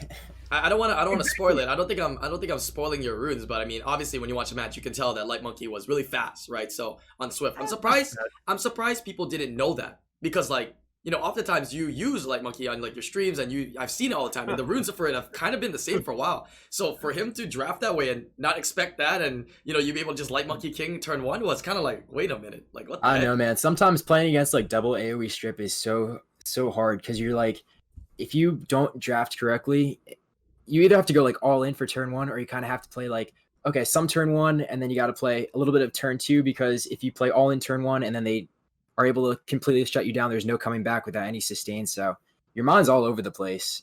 It's tough. Yeah. Do you think that Fate Mem missing that Daphnis S3 was oh big? yeah, that was a big one for him, right? It's always huge. Yeah, man. that was a big one. That's what it is. It's like it lands, you feel great. It doesn't, you're pretty depressed. Even if he landed on the Sierra, did you guys think the Vigor and Vertihill, like Vigor would have traded with Daphnis, right? And then I don't know what happened from there. But he doesn't need the Daphnis anymore after that. Like that, he just needs it for that, and he doesn't need the Daphnis anymore to win. But I mean, it's just a part of the game, right? And that's part of picking an all-in unit like Daphnis. So Daphnis is an all-in unit, no matter how you look at it. You know, it works to win. Doesn't work, you die. But it wasn't. Sometimes you need to though, when you don't have like a box that's big enough. At the same time, Daphnis is kind of like all your option is. So I get it. It just sucks that it doesn't always work out. Unit, because most of the time you do land that skill, right? Yeah. So in tournament setting, I think we take you that 72-28. And a ladder for sure. It's like why Okeanos is so much more popular in tourneys versus ladder as well. I get that too, but he was using Chiclet, and for my testing of Chiclet, it lands like 60 to 70% of the time. Like there's a lot of failure as well for that unit. Yeah. So speaking of Daphnis, now you got the Wind Daphnis, Wind Ryu. That's gonna be the next. Ooh. Oh yeah, bro, he sounds even worse. He sounds even worse though. You apply 3 resistance checks. But it could be less as well. It could be less resistance checks as well, right? If they don't have immunity, you have that benefit. You don't need to. Whereas Daphnis, if they don't have immunity, you can't do what Daphnis does if they don't have the buff, right? This way, the thing is, you don't even do. I think it has to strip, right? It has to strip first. No, it can have as long as there's no buffs. As long as there's no buff. The first attack. Then it will defense break, and if it defense break, then it will hit again. So, but if you miss anything, you don't get the following or the follow up. Yeah. I think they should have made like at least one part of it ignores Acres check. I don't know. Maybe maybe that's too OP. I don't know. Acres. Yeah, I guess we'll see how it plays. I mean, I heard his multipliers aren't even that high. I mean, he's not in SWC till next year, anyways, right? But I heard his multipliers aren't even that high as well. So I don't know. On paper, it sounds like he's a better version of Chiclet, right? Who's Chiclet? Who's Chiclet? Chiclet is the wind mermaid. It's cichlid. It's cichlid. Oh, okay. It's a fish. It's cichlid. Okay, the only chick I know is Chick-fil-A, bro. Bro, Chichlid, bro. Comment of, are you here for entertainment only? I mean, this guy in chat just said Summoners War Instagram just released Fate Mem versus Thompson as the best fight from day one. So you're there for entertainment only. You're right. Wow. Oh, I feel violated. Feel used? I feel violated. So now you're saying you're a small town boy that feels violated? Okay, we got some problems here. Mm-hmm. Yo. Wait a minute. So I remember like a while back in like coronavirus podcast, where I was talking about Vigor, how Vigor is like I've been seeing a lot of Vigors in what is it, RTA recently, and I was like, yeah, they're probably gonna be really good. All of a sudden he's in Siege everywhere. He's always really good in Siege, but now everyone's using fucking Vigor everywhere. So the next step is, what's the Vigor counter? I don't even know. Or what's the next thing? Okay. Yeah. Start with something wind. Is there anything wind that got released? Like any of these wind vibes at it? Oh, Hathor. Yeah. Hathor always wins. Yeah, Hathor's always number one. When are they nerfing Hathor again? And when are they buffing Geldir? Bro, she was nerfed, remember? They made her they made her attack bar pushback all the way 100%. Yeah. Well, yeah, I'm not saying they nerf her again. Huge nerf. Yeah, don't you remember they nerfed Hathor so that, you know, her attack bar push bar is not consistent in everybody. Now it's inconsistent, which could actually ruin turn order, which could actually be a benefit. You know what I'm saying? Like, you remember that nerf that they did to her? Yeah, and before you couldn't actually reset an opponent's attack bar all the way to 0, but now you can. So it's just huge nerf. So Kappa. I know. I mean, I think the Hathor and the Gani are kind of just gonna be there nowadays, and they're just gonna stack these other units and other things around it. You know what I mean? Which is fine. Like, people that say the meta is the same from year to year, I mean, I think you're sadly mistaken, because there's a lot of different units that are used quite more frequently, especially in ladder and tournament every year, right? There's a couple things with Molly that are the same, now, but Bruiser. Yeah. Go ahead. With Molly now, Bruiser play is a lot more viable opposed to before. Yeah, we're back to more Bruisery. Yeah, I like that. People can play second turn. Yeah, a lot easier. I don't know. I feel like CC still ultimately wins out those Bruiser fights. You feel what? CC crowd control still wins the Molly teams because like on ladder, on ladder Molly is great because you're fighting people with worse runes. But in tournament play, I mean, we saw Molly go 0-6. Like you're just not winning Molly because everyone has good runes. Molly went 0-6. I've always said it like Molly's only really good. First of all, she violent procs because then that 50% heal is hard to come back from versus a 25% heal. And Molly's only good if you pick it into if you pick it into the right opponents. You know, like if the guy's showing no damage with like 4 picks. All right, you guys can use Molly. You know what I mean? What happened? I said, wait. I looked outside. All right, you guys should talk shit about Molly. Oh, come on. Don't be stupid, dude. You don't have one. You don't have an IRO. I'm not talking about Molly. We love Molly. Okay, fine. Wow. Yep. Speaking of Molly, I was in one of SSA's defenses for 20 minutes because of Molly. Bro, you have no idea. One of our members. Hey, oh my god. Pat, you want to tell the story? I got fucked by Molly too. Let's tell the Molly stories. I didn't get fucked. I was stuck in 20 minutes literally trying to kill it. I got it down to like little smidgen and just boop, back to full health. Listen, 20 minutes? Do you remember there was that one tower that we just left one base up for a really long time? Like tower 5 hours long? Tower 10. There was a base there for 2 hours. Somebody had Fran and Sion versus the Molly in there. Was something on and Destroy? And he couldn't kill it for 5 hours. No. Oh my god. What the fuck? He wasn't on Destroy. Like, why is this tower not being taken? I thought you guys we didn't take it for 5 hours.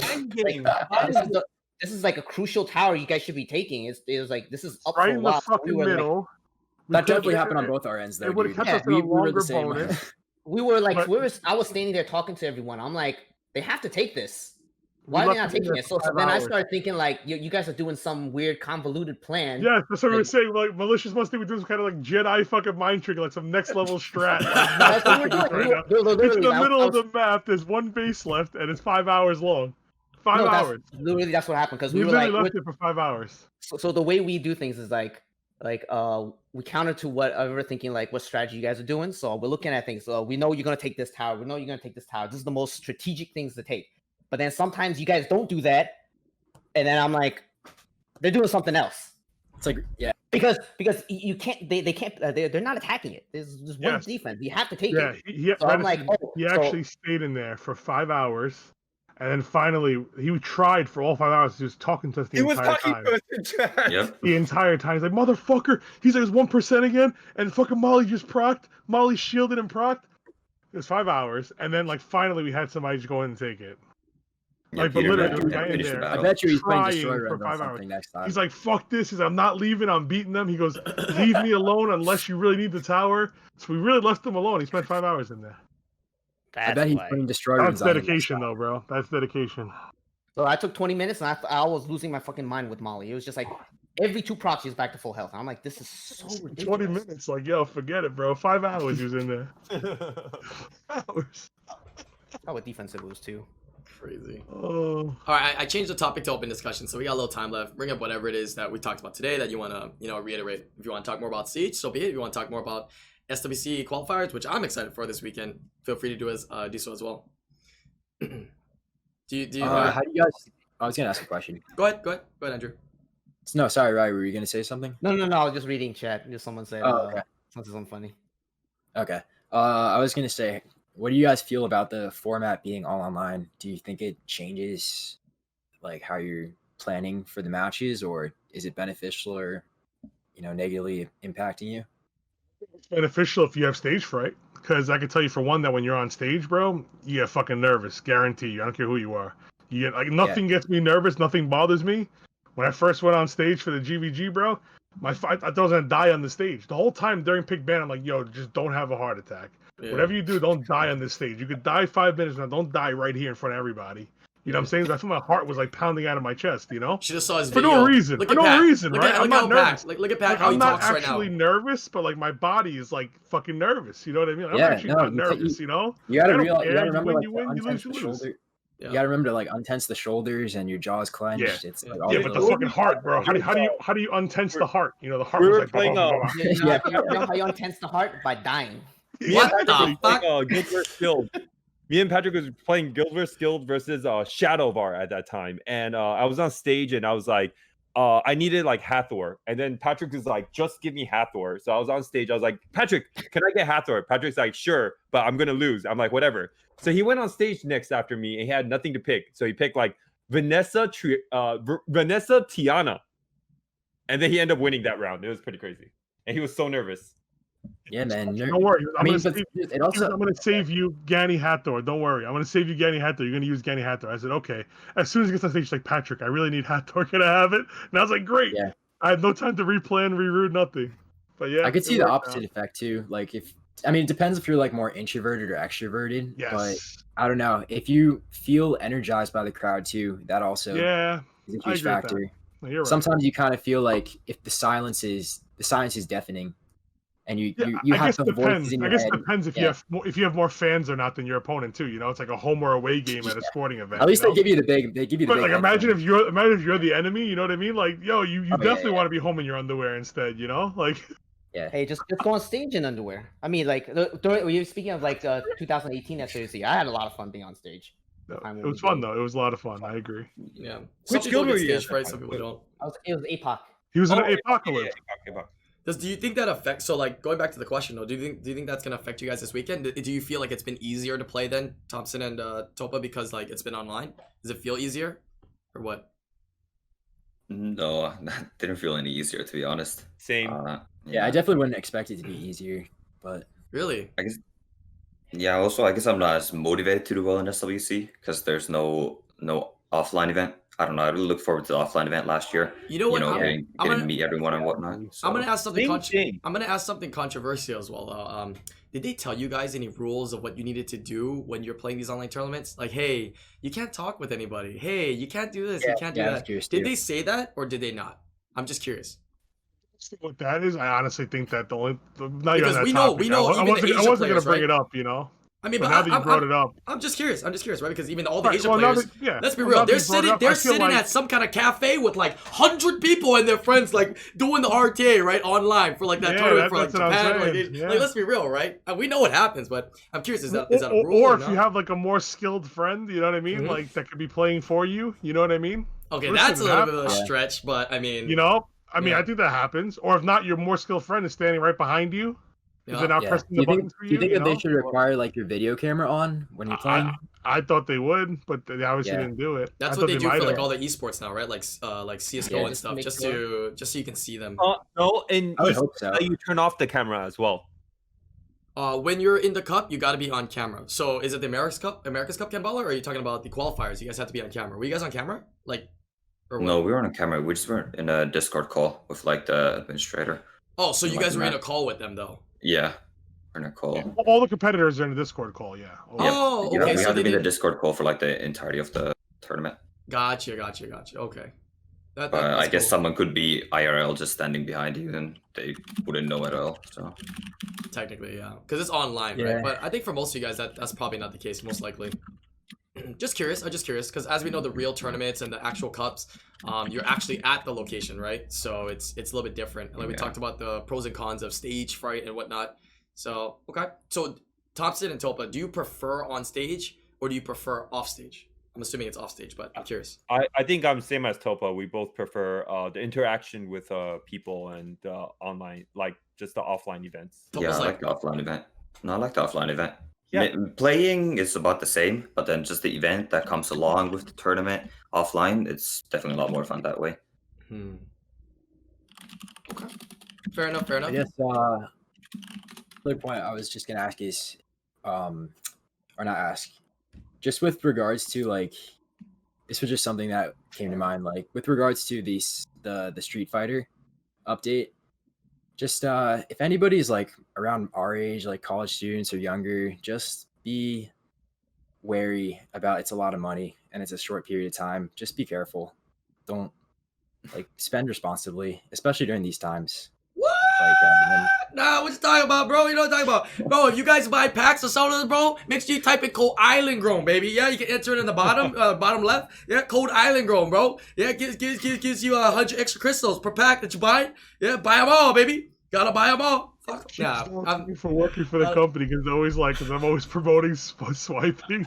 You don't think I work for the company? I don't get any money when you guys swipe, dude. What Invictus saying is very true, and I've always been an advocate from day one. Yeah, whether it's in Summoners War or whether it's anywhere else, spend your money responsibly, right? Learning to budget, right? Maybe if this game forces you to learn that, hey, budgeting and allocating my money that I make and how much I spend for whatever it is, budgeting is important. It is very, very important.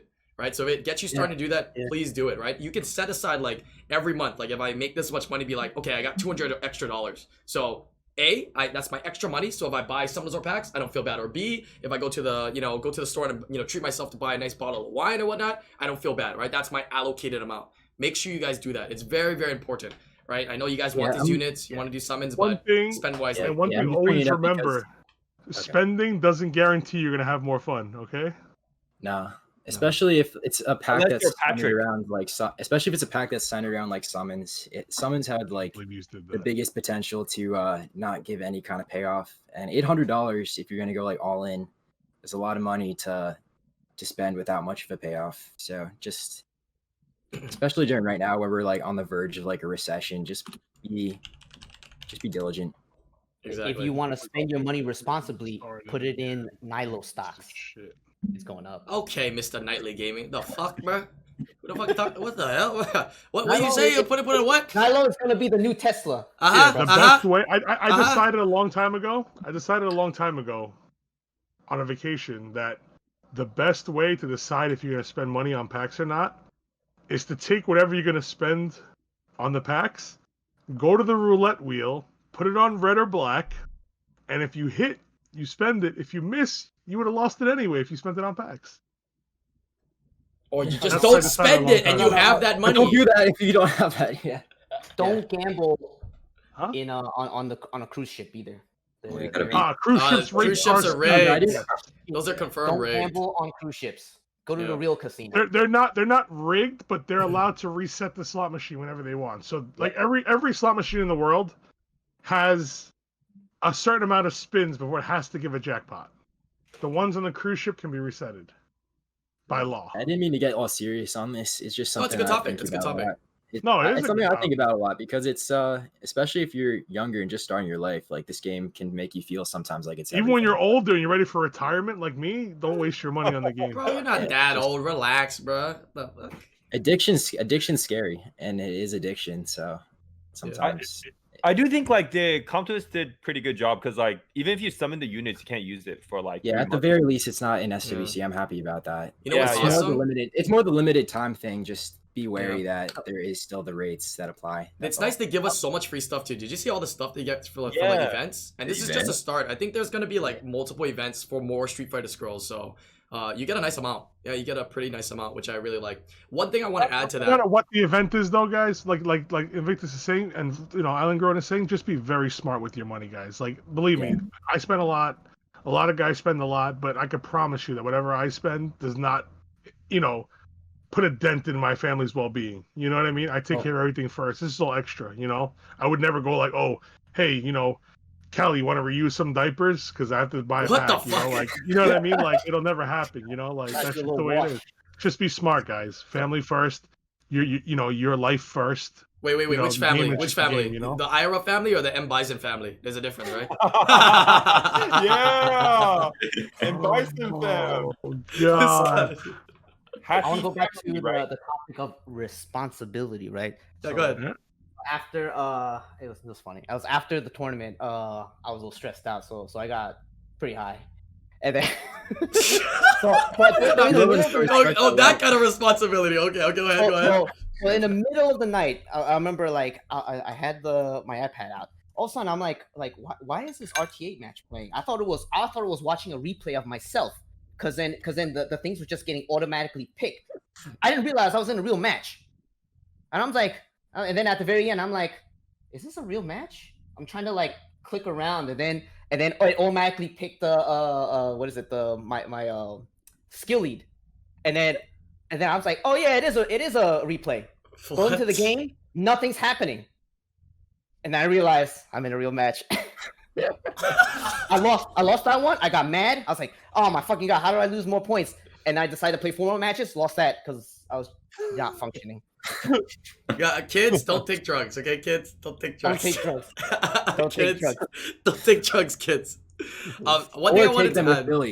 One thing I wanted to add about like packs and stuff, something that people don't think about. I've been talking about it more and more lately though, but if you are a person that's free to play, I'm gonna tell you one thing.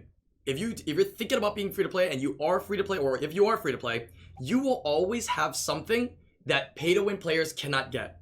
And that is that feeling of achievement when you get something. Whether it's a Nat 4, a Nat 5, or even a triple speed rune, right? When you get those, it is far more exciting. You get that in those endorphins, those melatonin, not melatonin, those super high levels of excitement, right? As a pay to win player, the more they spend, the less they get. That marginal like happiness they get, it's sad reality. I'm sure you guys can agree. It goes down. What gets them excited about the game, what gets them excited about getting a rune or an Nat 5 is so hard. So keep that in mind. So if you're considering to be free to play, or you're considering, to not buy a lot of packs, keep that in mind. That is something that you will always have over them. You will always have that over them. Right. To caveat also IslandGrown's point, like if you guys watch IslandGrown summon for people, a lot of the people he summons for are free to play. The game gives you so much now just from your basic daily duties and your decent amount of farming that within a month you already have 100 some odd scrolls. You know what I mean? Like if you don't summon every scroll you get as soon as you get it, getting 100 scrolls in this game now is a very fast process. Like back then for us to get 100 was crazy. The game gives you so much between events, between just farming, between the labyrinths and everything in the game, just your basic playing the game. You get a lot of stuff, so you don't have to spend every day. And Patrick always tells me how his alt account is as strong as his main account. It's true. At least RTA. I just want to see people have a healthy relationship with the game because I struggled with that, and I do now, so it helps. Like you want to enjoy the game, you know what I mean? Like whatever way do it what is. makes you happy, friends. Do what makes you happy. That's the best way to do it. Yeah. Don't do drugs. It's bad for you. Taiwanese people say "Huanhi de he." Huh? Nothing. Never mind. What does that mean? No, what you say? What makes you happy? What does it mean? I like that. Wait, can you repeat that? Oh, that was the national Taiwanese.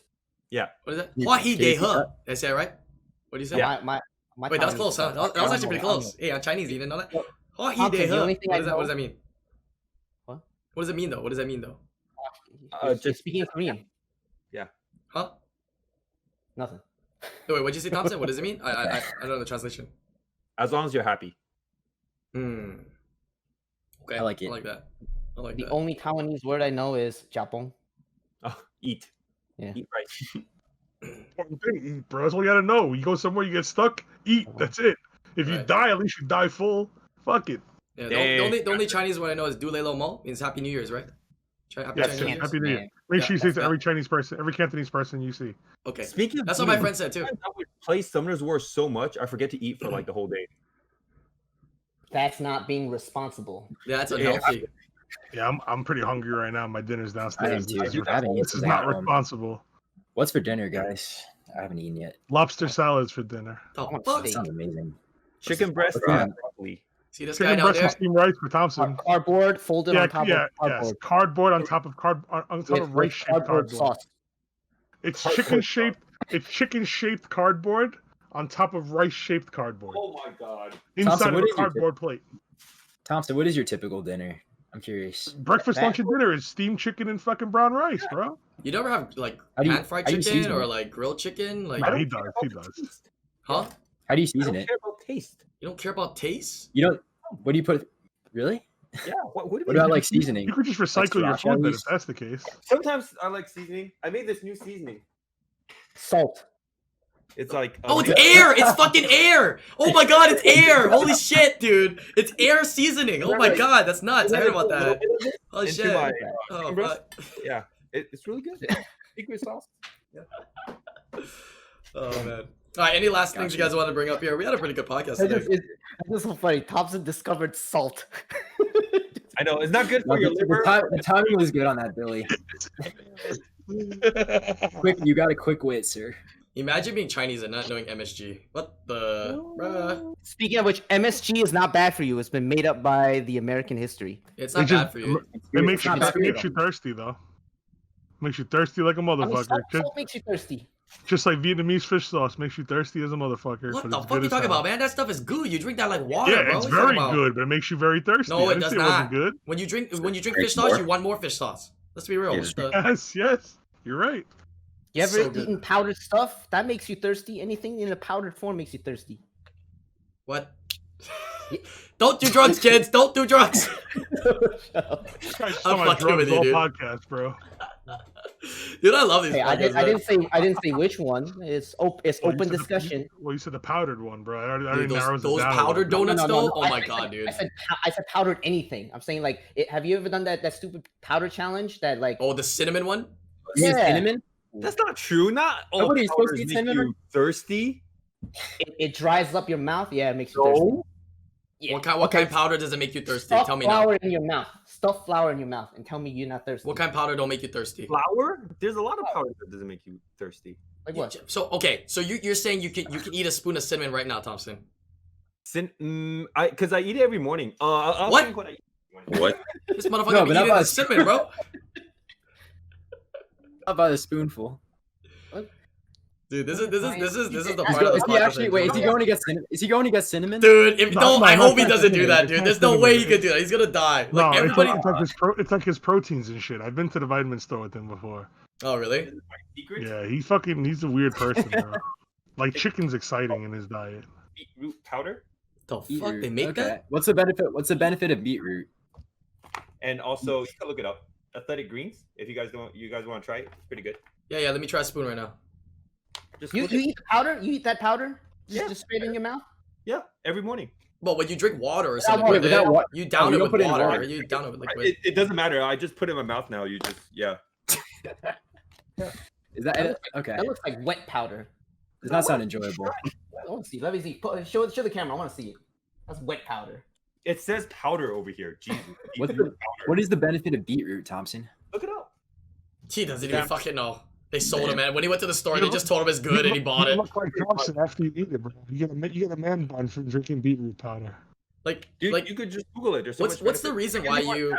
What's the reason why you like to eat all this stuff? Is it just because you just want to be healthy, like, and you know? What's the reason? Yeah, just health, right? I mean, it's nice to get like your micronutrients in like on city. I get that. Like I drink this thing. Like where? Oh, cool. What is it? Nice. Healthy. Yeah, I'm not. Like I love my red meats. My sauces, I mean, I do too. My fatty, well, not so much fatty foods, but lots of sugar. Yeah, dude, you don't have to worry about that. You just hang out with Y-Cuz, bro. You get all that. You don't got to think, bro. Yeah, eat all that with Y-Cuz, bro. Dude, I miss events, bro. I miss hanging out with you, man. Like this COVID stuff, like seriously, has to end, bro. This COVID stuff has to end, dude. Like I'm serious, bro. I remember I told you guys a story of me and Patrick. I took him out to eat, and then I brought him to like this house, this ghetto-looking house. And before he walks in, I'm like, dude, this place is really good, man. You're in for a treat. And he's like, what kind of food is it? I'm like, Japanese food. And then I take him to this house. There's like only one car in there. And then it's like kind of ghetto. There's like houses, is like really run down. And then Patrick gets out of the car, right? He's like, yo, Thompson, like, I can't eat raw fish, man. I don't eat seafood, bro. I'm like, dude, man, this place has the best sashimi, man. Try it. And he's like, no, man, my stomach just can't handle seafood. Just trust me. Sashimi raw, like raw fish. Yeah, sashimi is raw. Okay. And then we go in, and he eats like a monster. He's like, whoa, this place is so good. I love sashimi. Oh. True story. You love eating food. I bet he reacted exactly like that. This was really good, okay, but this story is very skewed. And when I have more time, I'll tell the true story. True story. But the place is really good though, to be fair. And we ordered a lot of food. Like me and Thompson ordered food for like 6 people. Just say how many premium packs are worth. No, I'm just kidding. That's what we talking, right? Premium pack value. How many crystals? I don't know. Thompson paid for dinner, so I don't know how much it came out to. God damn, dude. I love these. But it was really good. It was really good. You guys ever get to LA and you ever get to meet Thompson? Like, make him take you there. It's really good. But it's so ghetto, right? So Patrick, before it's the middle of the block where it's like all houses and it looks like a house. but it's a Japanese restaurant. They don't have a sign outside. Like if you don't know it's there, like you're fucked. Like you'll think somebody lives there. That's the best place. It looks like a house. I think that's pretty cool though. Yeah, but it's like it what you was said, really good. It was really good. Like to be fair, it's a hole in the wall place.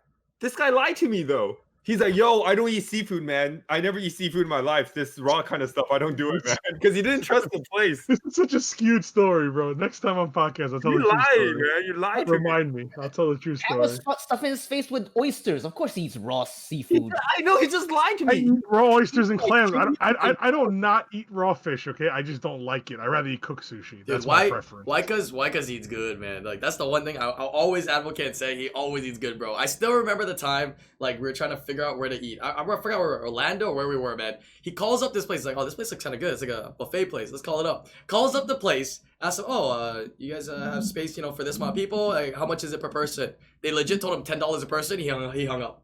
He already could tell that place wasn't gonna be good just because it's $10 a person, dude. He's like, we ain't going to that. We going to go to that buffet, dude. I use that in the right context, right? What's that? What's that? I used it in the right context. Patrick peed in my Cheerios and called it milk. What? Whoa. What? Yeah, he lied to me. The fuck you guys doing, man? What? Bro, No, there's no context to that. We took that straight up, dude. What the? Okay, we get to the parking lot. He goes, Patrick, trust me, this place is really good. He goes, it looks like shit, but it's really good. I said, fine. He goes, they have the best uni in the world, which is sea urchin. I told him I don't eat sea urchin. He goes, no, it's the best uni in the world. You have to get it. I said, I don't like it. He goes, you have to get it.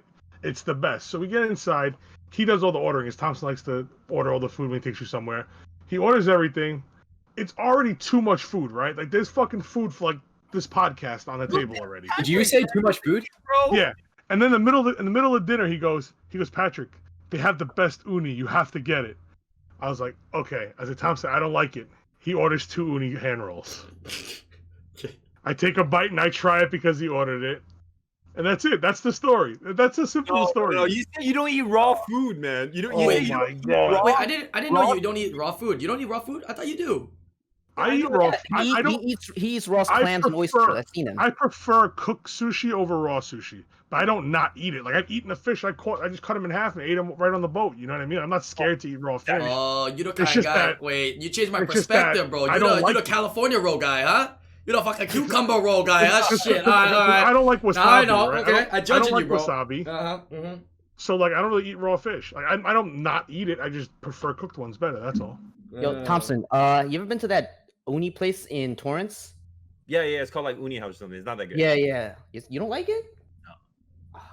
Okay, never mind. Let Thompson take you to the places, bro. Thompson knows good food, bro. He eats fucking cardboard on cardboard, but the kid knows where there's good food. His wife is Molly. All she does is eat. Yes, exactly. Because his wife. You haven't taken me to eat, Thompson. You haven't taken me to eat. What is this, bro? You never came. You never hung out, man.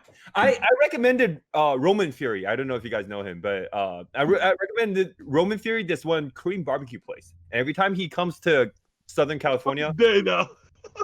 Every time. Really? Yeah. So you're saying if I go to LA, we'll go to dinner? Sure. Is California like on lockdown right now? Isn't it there? Aren't they on lockdown right now or no? Yeah, they're locked down. The place is open. It's not open. There's a takeout, and we could just like eat at my house and Netflix and chill. If you ever want to go to but you kind of asking me to Netflix and chill with it, bro. Hold on, bro. Relax, man. Okay. I have no idea what you're saying, bro. Like somebody's holding like. Yeah, try to say it again. Your mic was like it's like muffled. What did you say? Like a Korean barbecue and make money. Just take Roman Fury with you. What? Just take Roman Fury. If you want to make money, just take Roman Fury with you. That's what I heard. Barbecue. What? Better now?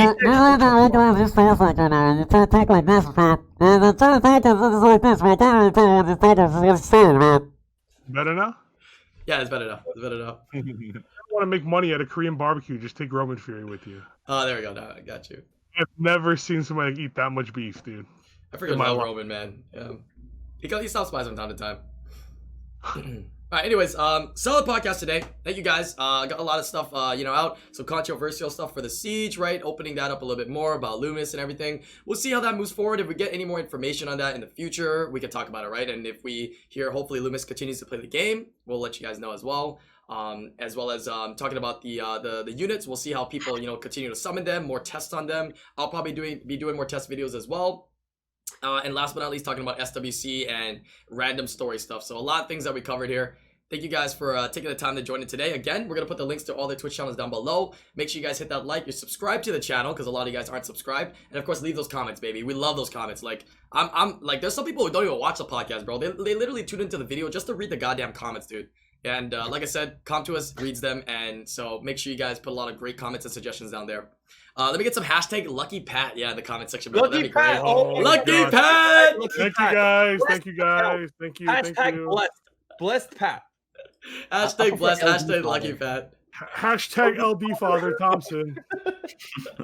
All right, guys. Thank you guys for joining me. Peace out, guys. See you next time. Take care, guys. Thank you. Bye.